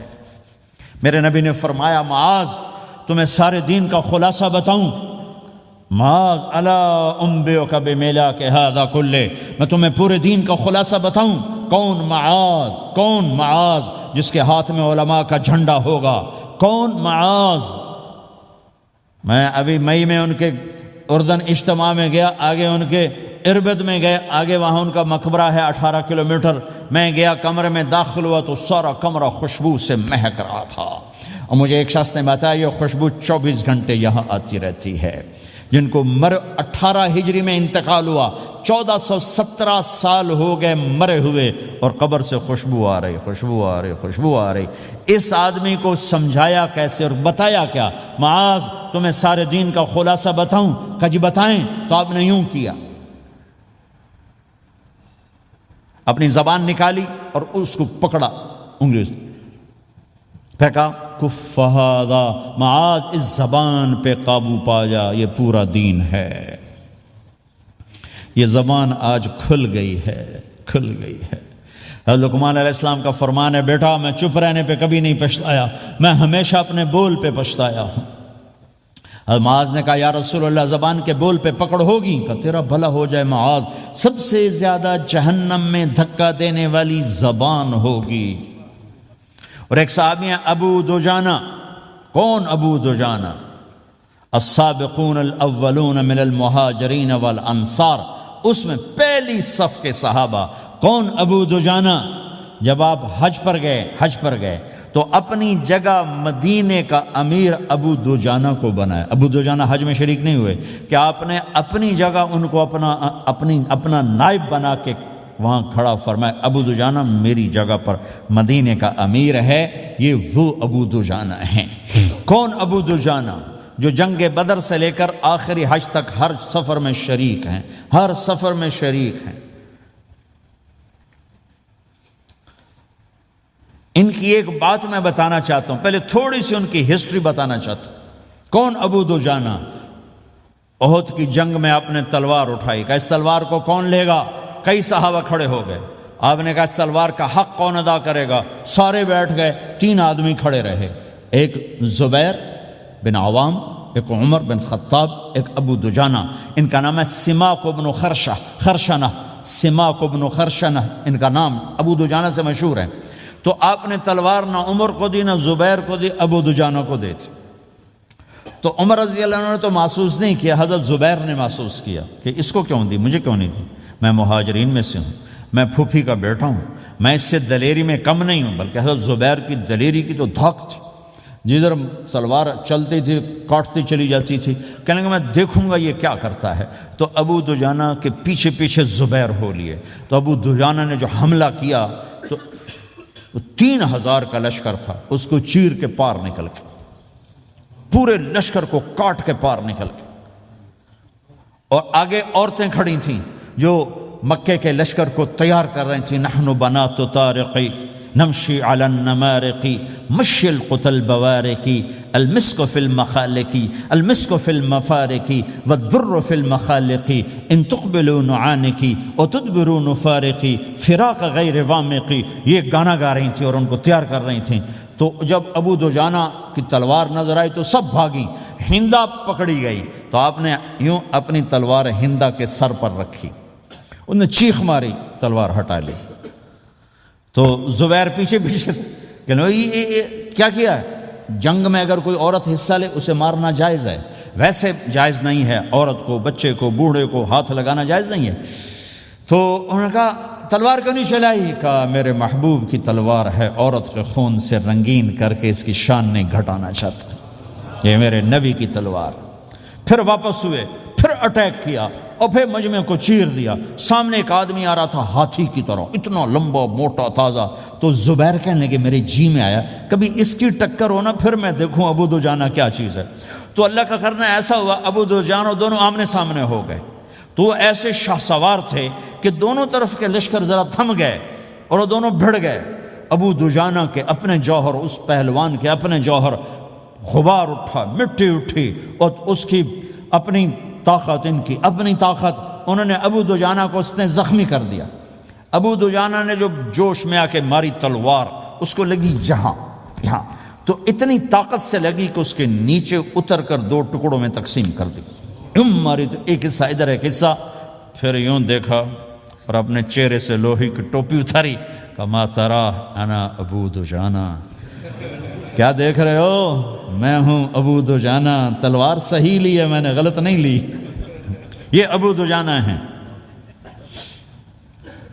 اور جب شکست ہو گئی احد کی جنگ میں، اور پھر 10-12 آدمی نے آپ کو گھیرے میں لیا ہوا تھا، ان میں ایک ابو بکر تھے، عمر تھے، علی تھے، طلحہ تھے، زبیر تھے، سعد بن ابی وقاص تھے، اور سہل بن حنیف تھے، عبادہ قتادہ بن نعمان تھے، اور ابو دجانہ تھے رضی اللہ تعالی عنہم۔ ان میں سے ایک ابو دجانہ بھی تھے۔ اور یمامہ کی جنگ میں ابو دجانہ شہید ہوئے، یمامہ کی جنگ میں شہید ہوئے۔ یہ ابو دجانہ کی تھوڑی سی سیرت آپ کے سامنے آئی ہے۔ اس کے بعد اب آپ ان کے قول کو سنو تاکہ اس کا وزن آپ کے سامنے آئے۔ یہ بدر کے شریک ہیں، اللہ کے نبی نے کہا بدر کا صحابی جو مرضی کرے بخشا گیا۔ یہ صلح حدیبیہ کے شریک ہیں، اللہ نے قرآن میں کہا لقد رضی اللہ، میں ان سے راضی ہو گیا۔ یہ صحابی ہیں، اللہ نے کہا کلا وعد اللہ الحسنی، اے میرا نبی تیرے ہر صحابی کے لیے جنت کا وعدہ ہے۔ اور اب یہ کیا کہتے ہیں؟ یہ کیا کہتے ہیں لوگو؟ ان ارجع عملی عند، لوگو میرے پاس، ابو دجانہ میرے پاس بخشش کا سب سے بڑا عمل جانتے ہو کیا ہے؟ بدر نہیں، احد نہیں، حدیبیہ نہیں، خندق نہیں، خیبر نہیں، فتح مکہ نہیں، آخری حج نہیں۔ کیا ہے؟ کیا ہے لوگو؟ ان ارجع عملی عندی، میرے پاس آخرت میں بخشش کا سب سے بڑا عمل بس ایک ہے کہ ما آذیت احدا بلسانی، میں نے اپنی زبان سے کبھی کسی کو دکھ نہیں پہنچایا۔ ولا اجد فی قلبی غلا لاحد، اور میرے دل میں کسی کے لیے بغض کوئی نہیں ہے، بس یہ میری بخشش کا عمل ہے۔ تو بھائیو، نبی کے اخلاق میں دو چیزیں لے لو، ایک زبان سے کسی کو دکھ نہ دو، ایک دل میں کسی کا بغض نہ رکھو۔ اللہ کی قسم بغیر حساب کتاب کے جنت میں جاؤ گے۔ بڑے بڑے جنید بغدادی اور بڑے بڑے معرفت والے تمہیں دیکھتے رہ جائیں گے، تمہاری رفتار اتنی تیز ہوگی کہ تمہیں وہی پکڑ سکے گا جس کا یہ دو عمل تم سے زیادہ اچھا ہوگا۔ جس روڈ پہ رش ہوتا آپ وہاں سے گاڑی ہٹا لیتے ہو کہ بھائی ادھر نہیں جانا، ادھر رش ہے، وہ سائن وغیرہ آپ کو آ جاتے ہیں کہ بھائی ادھر بلاک ہے، ادھر نہیں جانا، ادھر جانا ہے۔ تو جہاں روڈ پہ رش ہوتا ہے تو قیمتی سے قیمتی گاڑی کی رفتار بھی آہستہ ہو جاتی، اور جہاں روڈ خالی ہوتا ہے تو پرانی گاڑی بھی بھاگے جا رہی ہوتی۔ ہمارے یہاں پرانی گاڑی ہوتی ہے نا، پرانی بسوں کے پیچھے لکھا ہوتا ہے نہ انجن کی خوبی نہ ڈرائیور کا کمال، خدا کے سہارے چلی جا رہی ہے۔ اور جس کے پاس ایسی گاڑی ہو، نہ انجن کی خوبی نہ ڈرائیور کا کمال، تو اگر اس کو روڈ خالی مل جائے تو وہ تو مرسیڈیز والے سے پہلے پہنچے گا، رینج روور والے سے پہلے پہنچے گا، بینٹلی والے سے پہلے پہنچے گا، رولز رائس والے سے پہلے پہنچے گا، جو وہ تو پھنسی کھڑی ہے اور اس کا روڈ ہی خالی ہے۔ تو میرے بھائیوں، یہ میں ایک مثال دیتا ہوں، عبادات کی روڈ پہ بہت رش ہے، نمازی بے شمار ہیں، روزے دار بے شمار ہیں، عمرے والے بے شمار ہیں، حج والے بے شمار ہیں، اور تہجد گزار بے شمار ہیں، علماء بے شمار ہیں، حافظ بے شمار ہیں، ذکر والے بے شمار ہیں، بہت رش ہے، تبلیغ والے بے شمار ہیں، لیکن جو اخلاق والا روڈ ہے نا، یہ خالی پڑا ہے۔ اس پہ موٹر سوزوکی پہ چڑھ کے آ جاؤ تو سب سے آگے نکل جاؤ، سائیکل پہ چڑھ کے آ جاؤ تو سب سے آگے نکل جاؤ، کہ روڈ ہی خالی ہے۔ اخلاق کا روڈ خالی ہے۔ غصے کو پینا،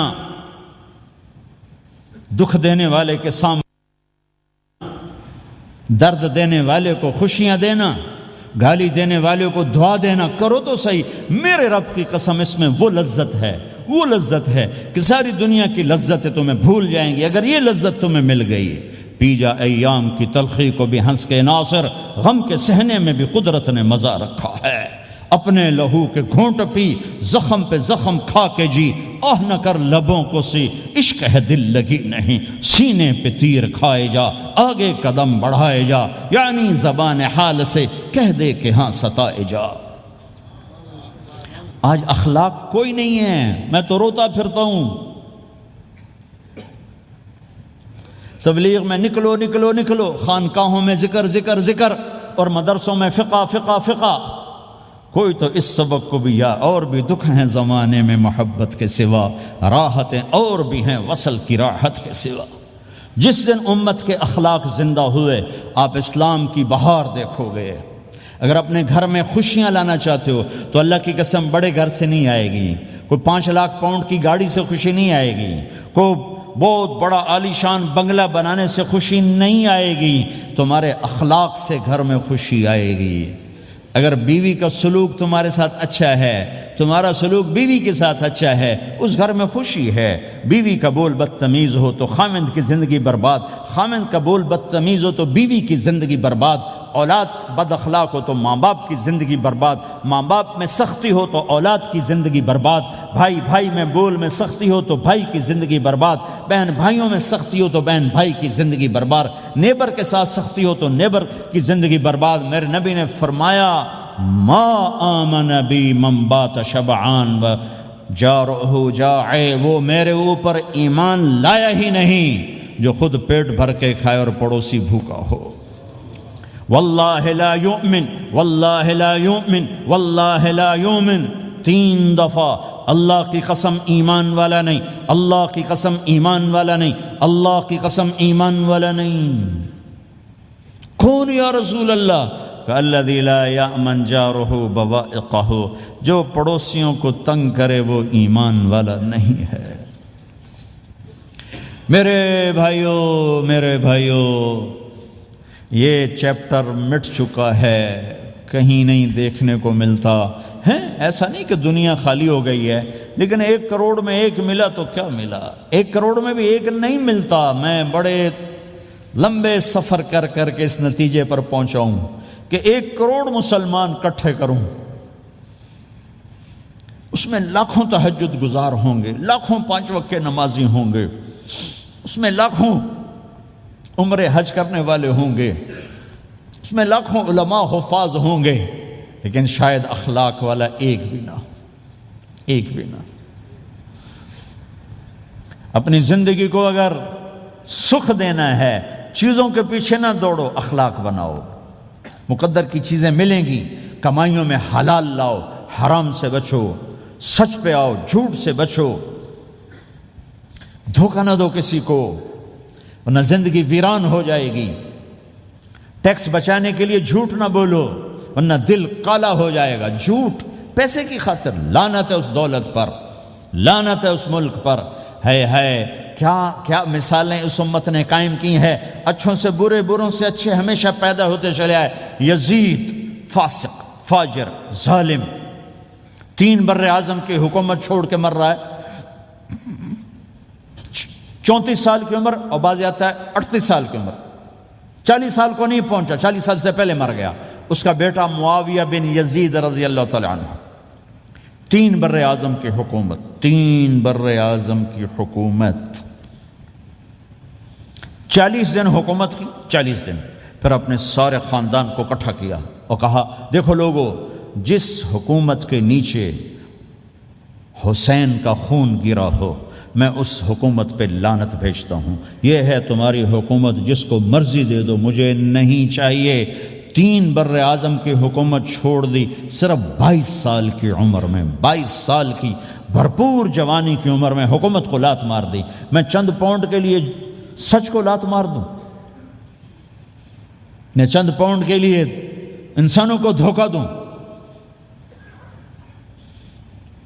تو بھائیو سچ کے عادی بنو۔ بڑا عالی خلق ہے سچ بولنا، بڑے عالی اخلاق ہیں لوگوں کو نفع پہنچانا، لوگوں کے سامنے میٹھا بنو، کڑواہٹ اندر رکھو، مٹھاس تقسیم کرو، پوری دنیا میں دین زندہ ہوگا۔ اس نقل و حرکت، یہ دعوت کی نقل و حرکت، میں بولٹن میں آج سے 31 سال پہلے بھی آیا تھا، 20 آدمی نہیں اکٹھے کر سکے تھے ہم، سارے دن کے گشتوں کے بعد۔ ایک گرجا مسجد تھا اس وقت، تو ہم کو 50 آدمی اکٹھے نہیں کر سکے تھے۔ آئیے ہزاروں کا مجمع ہے، اس کے پیچھے پتہ نہیں کتنی محنتیں ہوئی ہیں، تب جا کر یہ رنگ بنا ہے، اس لیے کہ شکل بنی ہے، اس میں رنگ بھرنے کی ضرورت ہے، اور وہ ہے میرے نبی کے اخلاق، میرے نبی کی مبارک زندگی، جس میں درگزر، جس میں معاف کرنا، جس میں میٹھا بول، جس میں چھوٹا بن جانا اور دوسرے کو بڑا بنانا، جس میں سچ بولنا، جس میں دھوکے سے بچنا، یہ مسلمان کی شان ہے۔ تو ہمارے تو نوجوان یہاں کی لڑکیوں کو دھوکہ دیتے ہیں، پیپر بنانے کے لیے یہاں کی لڑکیوں سے شادی کرتے ہیں، ان کی زندگیاں برباد کر دیتے ہیں، اپنا ایمان خراب کرتے ہیں، ان کی زندگی خراب کرتے ہیں۔ مسلمان ہی دھوکے باز بن جائے تو لوگوں کو راہبری راہبر کون بنے گا؟ تو میرے بھائیوں، اللہ اس کے رسول کو ڈھونڈنے کے لیے یہ تبلیغ کی محنت ہے، در در پھرو اور یہ دو باتیں بن جائیں، ایک ہماری عبادات ٹھیک ہو جائے، ایک ہمارے اخلاق ٹھیک ہو جائے۔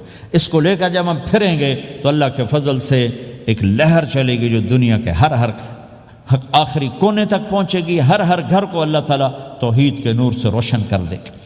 اس کے لیے ہم وقت مانگتے ہیں کہ یہ ایک زندگی ہے جو میرے 1.25 گھنٹے کی تقریر سے 1.5 گھنٹے کی تقریر سے قابو میں نہیں آئے گی۔ اس کو سیکھنے کے لیے وقت مانگتے ہیں۔ نکلو میرے بھائیو، نکلو میرے بھائیو۔ اور آج تک جو اللہ پاک کے ساتھ، اللہ کے رسول کے ساتھ کوئی جنگ کی، اس سے صلح کر لو، کسی سے لڑے ہوئے ہو فوراً صلح کر لو، اس کو بھی منا لو، اس سے بھی مان جاؤ، کسی سے روٹھے نہ رہو، کسی سے قطع تعلق نہ کرو، سب سے سلام کرو، دل کو صاف رکھو۔ ابو دجانہ جیسی ہستی فرماتے ہیں کہ میری بخشش کا عمل یہ ہے کہ زبان سے دکھ نہیں دیا، دل میں بغض کوئی نہیں، اور وہ کہتے ہیں یہ میرا سب سے بڑا عمل ہے۔ یہ اپنے نبی کے اخلاق میں 2 باتیں لے لیں، اس زبان سے کسی کو دکھ نہ پہنچے، دل میں کتنے ہی لوگ ستائیں، بغض نہ رکھو، صاف کرو، دھو دو، اور فرائض میں نماز چھوٹے نہیں، اور پھر اس کو لے کر یہ امت پھرے، چونکہ اس امت کا کام بیٹھنا نہیں ہے، اس امت کا اجتماعی جرم ہے کہ انہوں نے اللہ کے دین کے لیے پھرنا چھوڑ دیا، اس امت کی اجتماعی خطا ہے کہ انہوں نے اللہ کے پیغام کو آگے پہنچانا اس کو اپنا کام نہ سمجھا، اس کے لیے پھرنا چھوڑ دیا تو اپنے بھی ہاتھوں سے نکل گئے، پرائے تو پہلے ہی پرائے تھے۔ تو میرے بھائیو، اس کے لیے نیت کرو، ارادے کرو۔ جو بھائی یہ تیار ہوں 1 دسمبر کے آخر تک تو وہ کھڑے ہو کر ذرا اپنے ناموں کا اظہار فرما دیں، اور یہ جو چھٹیاں آ رہی، یہ ساری چھٹیاں لگانے کے لیے جو نوجوان تیار ہوں وہ بھی کھڑے ہو کے اپنی شکلیں زیارت کروا دیں، اللہ بھی راضی ہو جائے، اللہ کا نبی بھی راضی ہو جائے۔ جلدی سے کھڑے ہو کر بتا دیں، فرمائیں جی۔ ہمت کر کے فرمائے ماشاءاللہ، اپنا نام لکھوائے ماشاءاللہ۔ بولو بھائی، یہ چھٹیاں تو ماشاءاللہ ہوتی ہیں، اس میں نوجوانوں کو نکلنا چاہیے۔ اکثر نوجوان بیٹھے ہیں، اٹھو بھائی۔ جی بھائی، ہمت فرمائے ماشاءاللہ۔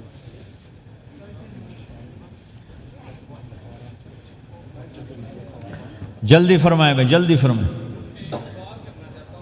ایسے نہیں ہوگا، پہلے 4 مہینے دینا پھر سنوں گا۔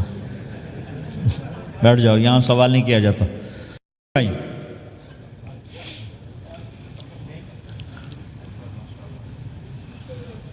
جلدی سے بتائیں بھائی، جلدی سے بتائیں بھائی۔ ان چھٹیوں میں کون نکلے گا اللہ کے راستے میں؟ ان چھٹیوں میں جو نوجوان تیار ہوں کھڑے ہو جائیں، ان چھٹیوں میں جو تیار ہیں چھٹیاں لگانے کے وہ کھڑے ہو جائیں۔ چھٹیاں اللہ کے راستے میں۔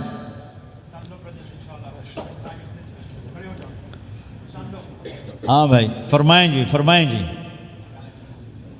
بھائی۔ اور آپ کے لیے آسان کر دیتا ہوں، آج کیا تاریخ ہے بھائی؟ 22 نومبر۔ اگلے سال 22 نومبر تک اللہ زندگی رکھے، جو بھائی چلے 4 مہینے کے لیے تیار ہوں وہ کھڑے ہو جائیں۔ 1 سال کے اندر، 1 سال کے اندر انشاءاللہ ہم جائیں گے، وہ بھائی کھڑے ہو جائیں۔ 1 سال کے اندر انشاءاللہ ہم نے جانا ہے، ترتیب بنانی ہے، وہ کھڑے ہو جائیں۔ زندگی میں جو کہیں گے ہم نکلیں گے وہ بھی کھڑے ہو جائیں۔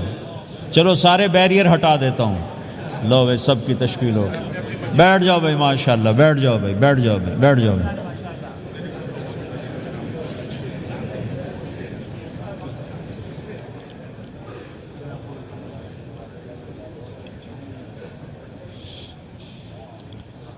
میں بیٹھ جا، میں دعا کرتے ہیں۔ دعا سے پہلے تھوڑی سی بات کرنا چاہتا ہوں، سن لیں پھر انشاءاللہ دعا کرتے ہیں۔ مسلمان کی زندگی چلتے پھرتے دعوت ہے، مسلمان کی زندگی چلتی پھرتی دعوت ہے۔ اگر اسلام ہماری زندگی میں ہو، عبادات ایسی چیزیں جو نظر نہیں آتی، اخلاق ایسے چیزیں جو چھپ نہیں سکتی۔ اخلاق ایک ایسی صفت ہے جس کو آپ چھپا نہیں سکتے، بد اخلاقی ایسی برائی ہے جس کو آپ چھپا نہیں سکتے۔ شراب تو چھپ سکتی ہے، اندر کمرے میں بیٹھ کے پی لے، روزہ چھپ سکتا ہے، نہیں رکھا کسی کو کیا خبر، نماز بھی چھپ جاتی، نہیں خبر پڑھی ہے کہ نہیں پڑھی، لیکن برے اخلاق بھی نہیں چھپتے اور اچھے اخلاق بھی نہیں چھپتے۔ ایک اچھے اخلاق خوشبو کی طرح مہکتے ہیں اور برے اخلاق گندگی طرح بدبو چھوڑتے ہیں۔ ہمارا معاشرہ اسلامی اس وقت بنے گا جب ہمارے اخلاق عالی ہوں گے۔ تو یہ نقل و حرکت اس کو طاقت پہنچائے گی. یہ گھر بیٹھنے سے چیز نہیں آئے گی بھائی, پھرنا پڑے گا, دھکے کھانے پڑیں گے. لیکن ان دھکوں میں بھی اللہ نے بڑی لذت رکھی ہے, بہت عجب نشہ ہے اس کا. جنید جمشید مجھے پہلی دفعہ ملا 97, جب وہ بہت بڑا اس وقت تھا, وہ لیجنڈ گلوکار. تو اس نے مجھ سے کہا کہ مولانا جس گلیمر کو پاکستانی نوجوان خوابوں میں دیکھتے ہیں وہ گلیمر مجھے فزیکلی حاصل ہے, لیکن میرے اندر اندھیرا ہے, روشنی نہیں, خالی ہے. کیوں؟ اوف. میں نے کہا تمہارے سیدھے گھٹنے میں درد ہو, تم الٹے گھٹنے میں دوا لگاؤ تو فائدہ ہوگا, کہنے کا نہیں.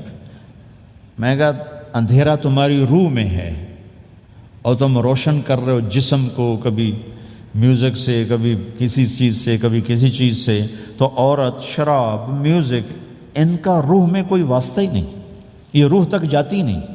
ان کی پینیٹریشن جسم تک ہے اور جسم کو کنٹرول روح کرتی ہے. جب روح میں بھوک اٹھتی ہے تو وہ پریشانی میں کی شکل میں ظاہر ہوتی ہے. تم اللہ سے تعلق بنا لو, یہ سب کچھ ٹھیک ہو جائے گا. پھر جب اس نے 3 چیلے شروع کیے تو اس کا مجھے فون آیا. ہمارا ایک شہر ہے چھوٹا سا, زلزلے میں ختم ہو گیا تھا, بالا کوٹ. تو اس کا مجھے وہاں سے فون آیا کہ مولانا میں ایک پرانی مسجد میں ایک پھٹی ہوئی چٹائی پر لیٹا ہوا ہوں, اور جس سکون کو میں 5 سٹارز ہوٹل میں دیکھتا تھا, ڈھونڈتا تھا, وہ آج مجھے یہاں مل چکا ہے. اور مجھے یوں لگتا میں ہوا میں اڑ جاؤں گا. کیا ہوا کہ اللہ سے تعلق بنا اور روح میں سکون آ گیا, ٹھنڈک آ گئی. تو ایک گناہوں سے بچنا اور ایک فرائض کو پورا کرنا, ایک اپنے اخلاق کو ٹھیک کرنا, یہ چند ایک کام ہیں جو کر لے گا اللہ اسے آباد کر دے گا. جہاں ہو نماز نہ چھوٹے, رمضان آ جائے روزے نہ چھوٹیں, زکوٰۃ فرض ہو جائے خوشی سے ادا کریں,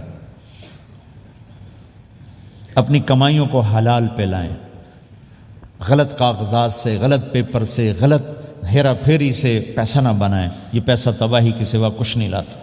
اپنی حلال کمائی کرو, کہ میرے نبی کا فرمان ہے جو صبح سے شام تک حلال کمانے میں تھکتا ہے اس کے اس دن کے سارے گناہ معاف ہو جاتے.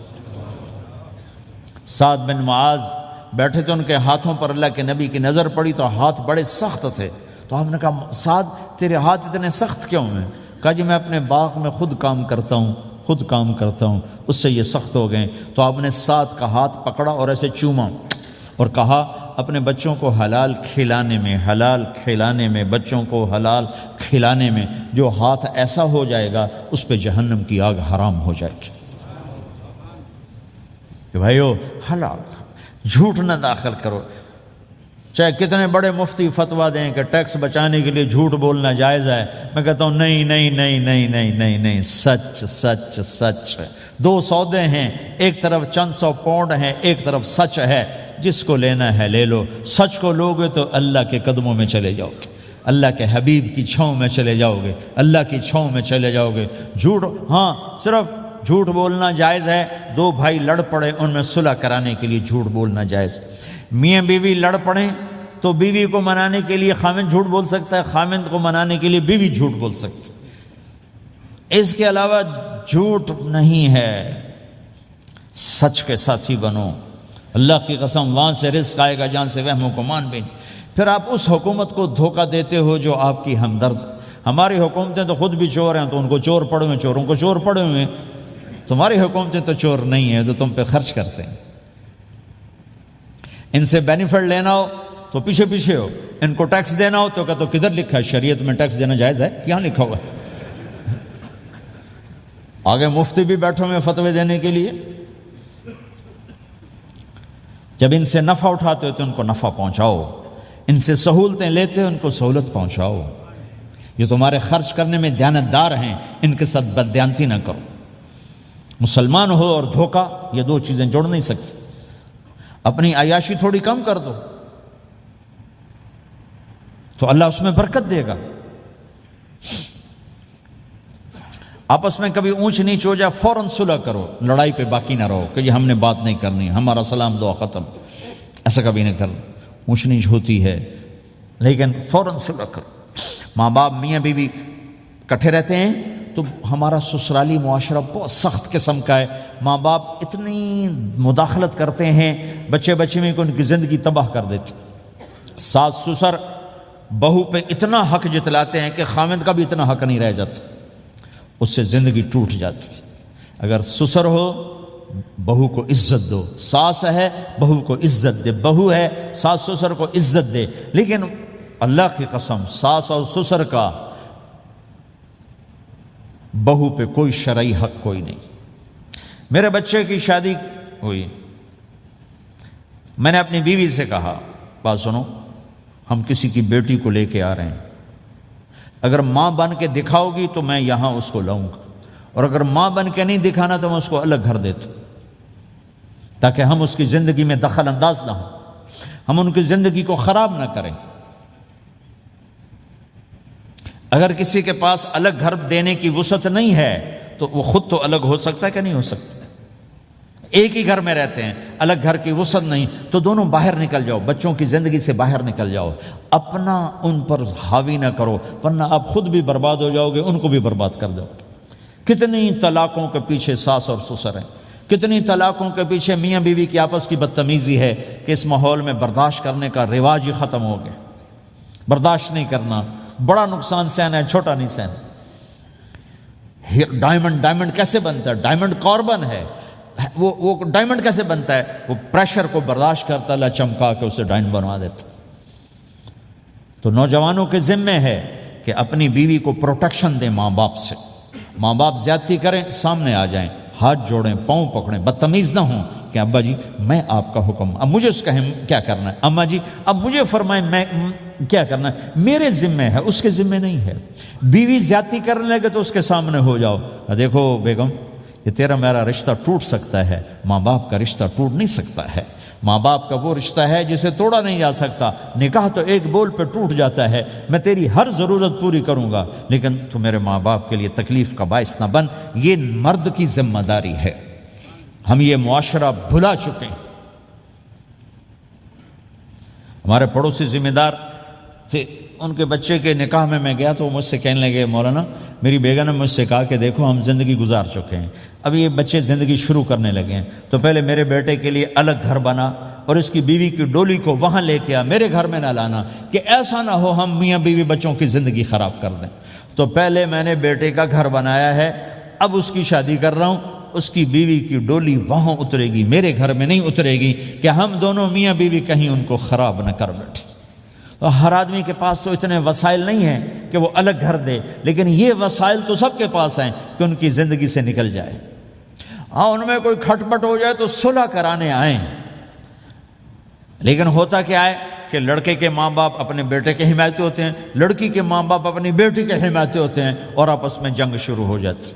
نہ یہ نیچے ہوتا ہے نہ وہ نیچے ہوتا. نئی شادی ہوتی، زندگی گزارنے کا پتہ نہیں ہوتا، ٹھوکریں کھاتے ہیں تو ان کو سنبھالنے کی ضرورت ہوتی ہے.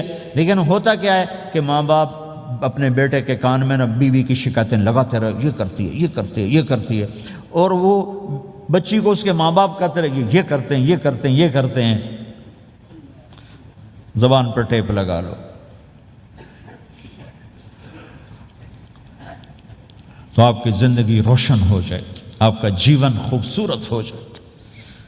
اور کبھی اونچ نیچ ہو جائے تو معافی مانگو، فوراً معافی مانگو. میاں بیوی لڑ پڑیں اور پھر صلح کر لیں تو اللہ کو یہ عمل اتنا پسند ہے کہ ان کی صلح پر پچھلے سارے گناہ ان کے معاف کر دیتے. قرآن کی ایک آیت اتری ہی میاں بیوی کی لڑائی پر تھی.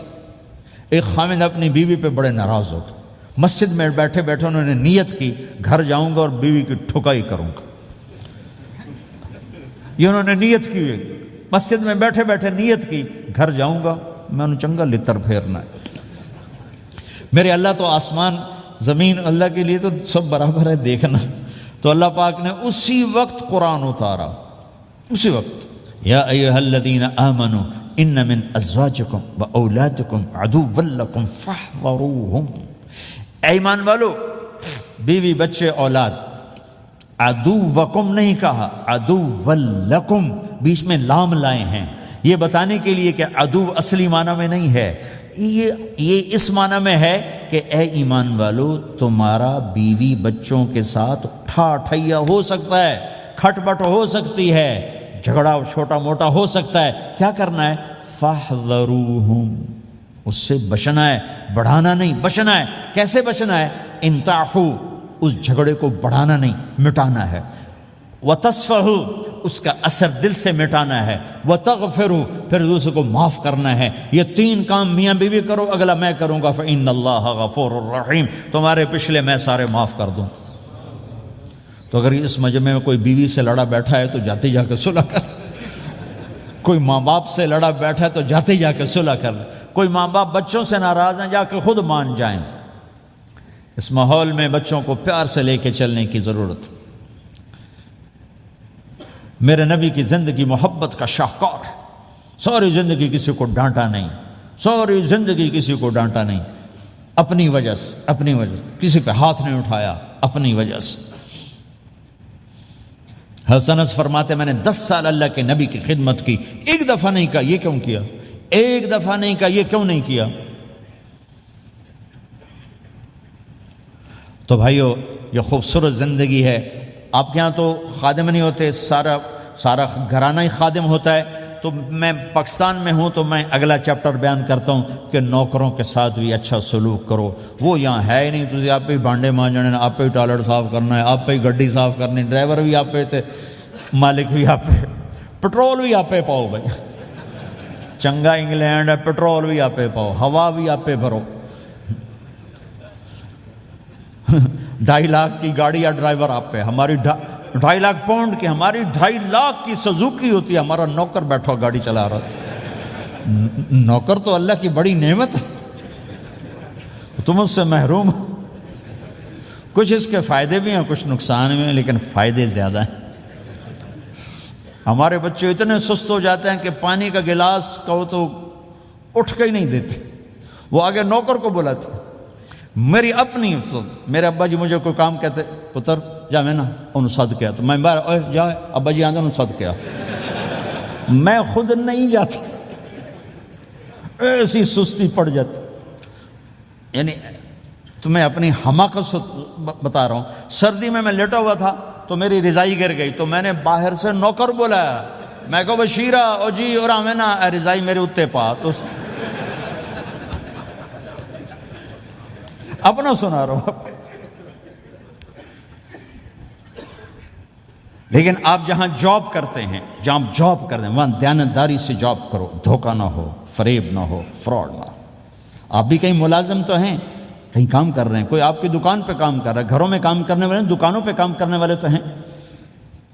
اور جن لوگوں کے پاس پیپر نہیں ہوتے، ان کو اتنے تھوڑے پیسے دیتے ہیں کہ وہ بیچارے روٹی بھی نہ کھا سکے، کہ بھائی یہ لینے، چونکہ ان کو پتہ ہے یہ بیچارہ پھنسا ہوا ہے اور کہیں نہیں جا سکتا ہے۔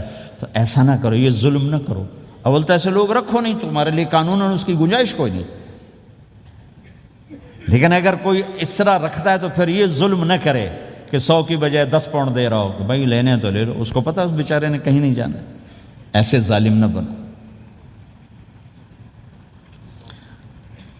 وہ ہمارے یہاں کرائسس چل رہا ہے بہت زیادہ، تو جو بیچارہ پھنس جاتا ہے نا، تو اپنی پراپرٹی بیچنے پر آتا ہے، تو اس کی 1 کروڑ کی پراپرٹی کے 20 لاکھ لگاتے ہیں۔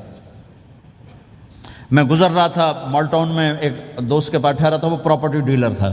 تو ہم صبح واک کر رہے تھے، تو ایک گھر کے قریب سے گزرے، کوئی 6 کنال کا گھر تھا۔ مجھ سے کہنے لگا مولانا اس گھر کی قیمت ہے 24 کروڑ۔ 24 کروڑ کا گھر ہے فزیکلی، لیکن اس کا مالک پھنس چکا ہے قرضوں میں، اب اس کو بیچنا چاہتا ہے، تو 18 کروڑ سے اوپر 1 پیسہ نہیں کوئی لگا رہا، اور یہ اس بیچارہ بیچے گا، یہ 8 کروڑ کا لاس لے کر، 6 کروڑ کا لاس لے کر بیچے گا، چونکہ یہ پھنس چکا ہے۔ میں نے کہا اگر میرے پاس پیسے ہوتے تو میں اس کا 24 کروڑ کا گھر لیتا 30 کروڑ کا، کہ 24 کروڑ اس کے قرضے میں جاتے اور 6 کروڑ سے اپنا الگ کاروبار کر لیتے۔ مسلمان تو مظلوم کی مدد کرتا ہے، مسلمان تو دکھی کی مدد کرتا ہے، نہ کہ مصیبت زدہ کو اور لوٹ لینا، مرے نو مارے شاہ مدار، یعنی مصیبت زدہ پر اور مصیبت ڈالنا۔ بھائیو یہ وہ خوبصورت اخلاق ہیں، اپناؤ گے اللہ چمکائے گا، اللہ اس جہان کی عزت دے گا۔ اور ایک آخری میری بات ہے، بہت بڑا مجمع ہے، بہت سارے نوجوان نظر آ رہے ہیں، آج تک جو اللہ رسول سے جنگ کی اس سے صلح کر لیں، جو گناہ کی اس سے معافی مانگ لیں۔ ادھر ہم معافی مانگیں ادھر اللہ معاف کر دے گا، ادھر ہم توبہ کریں ادھر اللہ معاف کر دے گا۔ اور آپ تو ماشاءاللہ سارے بہت اچھے بیٹھے ہوئے ہیں۔ میرا ایک شاگرد ہے مولوی امجد، کراچی میں امام مسجد، اس کے پڑوس میں ایک عورت تھی، وہ لڑکیاں سپلائی کرنے کا کام کرتی تھی۔ کتنا ذلیل کام ہے، اور سال ہا سال سے اس کے بیٹے سے اس میرے شاگرد نے دوستی لگائی اور میرے بیان کی کیسٹ دے دی کہ بھائی یہ سن لینا، میرے استاد جی کی کیسٹ ہے۔ اس نے گھر میں جا کے لگا لی، اس کی ماں چلتے پھرتے کانوں میں آواز پڑ رہی ہے۔ آخر وہ آ کے بیٹھ گئی، کہنے لگی سنا، مجھے بھی سنا۔ تو اس نے سارا سنا، پھر کہا دوبارہ سنا، پھر سنا، کہا دوبارہ سنا، پھر سنا۔ تو کہنے لگی یہ کون ہے؟ کہا پتہ نہیں کون۔ تمہیں کس نے دی؟ کہا یہ امام مسجد نے۔ تو بچے کا ہاتھ پکڑا اور آ گئی دروازے پر۔ اس لوگ تراویح پڑھ کے باہر نکل رہے تھے، کہنے لگے میں نے امام صاحب سے ملنا ہے۔ وہ آ گئے، کہا جی یہ کیسٹ آپ نے دی؟ کہا جی۔ یہ کون ہے؟ کہا میرے استاد ہیں۔ کیا نام ہے؟ طارق جمیل۔ اچھا، انہوں نے توبہ کی بڑی بات بتائی ہے، تمہیں پتہ ہے نا میرا کیا کام ہے؟ ہاں۔ کہا میری توبہ قبول ہو سکتی ہے؟ کہا کیوں نہیں اماں جی، ہو سکتی۔ کہا ٹھیک ہے، پھر میں اللہ کو گواہ بناتی ہوں میری توبہ۔ اور اس نے مسجد میں آنا شروع کر دیا تراویح میں، 5واں روزہ ہے، اور دعا مانگتی ہے اللہ اگر میری توبہ قبول ہے تو مجھے اپنے پاس بلا لے، یا اللہ اگر میری توبہ قبول ہے تو مجھے اپنے پاس بلا لے۔ 29ویں روزے سجدے کی حالت میں اللہ نے اٹھا لیا۔ ساری زندگی کام کیا؟ لڑکیوں کی سپلائی، اتنا بدترین کام، اور موت آئی رابعہ بصری جیسی۔ یہ ہے توبہ کا کمال، کہ اللہ کی رحمت سے کبھی نا امید نہیں ہونا چاہیے۔ اللہ کوئی تھانے دار نہیں ہے کہ اس نے چھتر پھیرنا ہے، اللہ کریم ہے، مہربان ہے، ہمارا دوست ہے، ہمارا رب ہے۔ تو جب کبھی خطا ہو فوراً توبہ کرو، فوراً توبہ کرو، انشاءاللہ ایک دن آئے گا کہ اللہ ہمیں اپنی توبہ پہ پکا کر دے گا۔ تو یہ نیت تو کرو سارے جتنے بیٹھے ہو، بوڑھے جوان، کہ پچھلے پر ہم توبہ کرتے ہیں۔ کرتے ہو نیت؟ کہو یا اللہ میری توبہ، پھر کہو یا اللہ میری توبہ، پھر کہو یا اللہ میری توبہ۔ اگر یہ آپ نے سچے دل سے کہا ہے تو آپ کو مبارک ہو، آپ کے سب گناہ معاف ہو گئے، سارے معاف ہو گئے۔ حقوق باقی ہیں، علماء سے پوچھ لینا ان کی ادائیگی کیسے کرنی ہے، گناہ سارے معاف ہو گئے۔ اور آئندہ اگر کبھی توبہ ٹوٹے تو پھر کر لینا، پھر کر لینا، پھر کر لینا، میرے رب کی رحمت پہ کوئی اثر نہیں پڑتا۔ لن تبلغوا ضری فتضرونی ولن تبلغوا نفعی فتنفعونی، یہ میرے رب کی صفت ہے۔ وہ کہتا میں نفع سے بھی پاک ہوں، نقصان سے بھی پاک ہوں، نہ کوئی مجھے نفع پہنچا سکتا ہے نہ کوئی نقصان پہنچا سکتا ہے۔ تو میرے گناہوں سے اس کو کیا گھاٹا پڑتا ہے؟ مجھے گھاٹا پڑتا ہے۔ لہٰذا جب بھی ہم معافی مانگیں گے وہ خوشی سے معاف کریں گے، جب بھی توبہ کریں گے خوشی سے قبول کریں گے۔ ٹھیک ہے نا؟ سارے نیت کرتے ہو؟ درود شریف پڑھو۔ اللہم لک الحمد کما انت اہلہ فصلی علی محمد کما انت اہلہ وافعل بنا ما انت اہلہ انک اہل التقوی و اہل المغفرہ ربنا آتنا فی الدنیا حسنہ وفی الآخرۃ حسنۃ وقنا عذاب النار۔ یا اللہ ہم نے توبہ کی ہے، ہماری توبہ قبول فرما۔ یا اللہ اپنے فضل و کرم سے اس کو پختہ فرما، اپنی محبت دے، اپنے حبیب کی محبت دے، اپنے حبیب کی معرفت دے۔ اس سب نوجوانوں کو قبول فرما، اس پورے شہر میں بسنے والے اہل ایمان کو قبول فرما، اس مسجد مدرسے کو قبول فرما۔ یا اللہ پوری دنیا کے انسانوں کے لیے ہمیں ہدایت کا ذریعہ بنا، ہمیں ہدایت کا ذریعہ بنا، ہمیں ہدایت کا ذریعہ بنا۔ یا اللہ ہم سے راضی ہو جا، ہم سب سے راضی ہو جا۔ جو ہمارے اہل و عیال مر کے تیرے پاس چلے گئے ان کی بخشش فرما دے۔ جب ہمارے جانے کا وقت ہے تو ایمان پہ خاتمہ نصیب فرما۔ یا اللہ ہمیں بیماریوں سے نجات دے، دکھ دردوں سے نجات دے، قرضوں سے پریشانیوں سے نجات دے۔ ہمیں کشادہ زندگی عطا فرما، ہمیں حلال کشادہ رزق عطا فرما، جسمانی ایمانی صحت مقدر فرما۔ ہر قسم کے دکھ درد ہمارے جسم سے چن لے، ہمیں عافیت صحت والی زندگی دے۔ اپنی اطاعت میں تھکنے والا بدن دے اور اپنے راستے میں خرچ کرنے والا مال دے، اور آپس میں الفت اور محبت دے، ہمارے اندر کے بغض نکال دے، حسد نکال دے، نفرتیں نکال دے، ہم سب سے راضی ہو جا اور ہمیں اپنے سے راضی کر لے۔ وصلی اللہ تعالی النبی الکریم، آمین برحمتک یا ارحم الراحمین۔ بھائی راستہ دے دینا، مسافہ نہ کر۔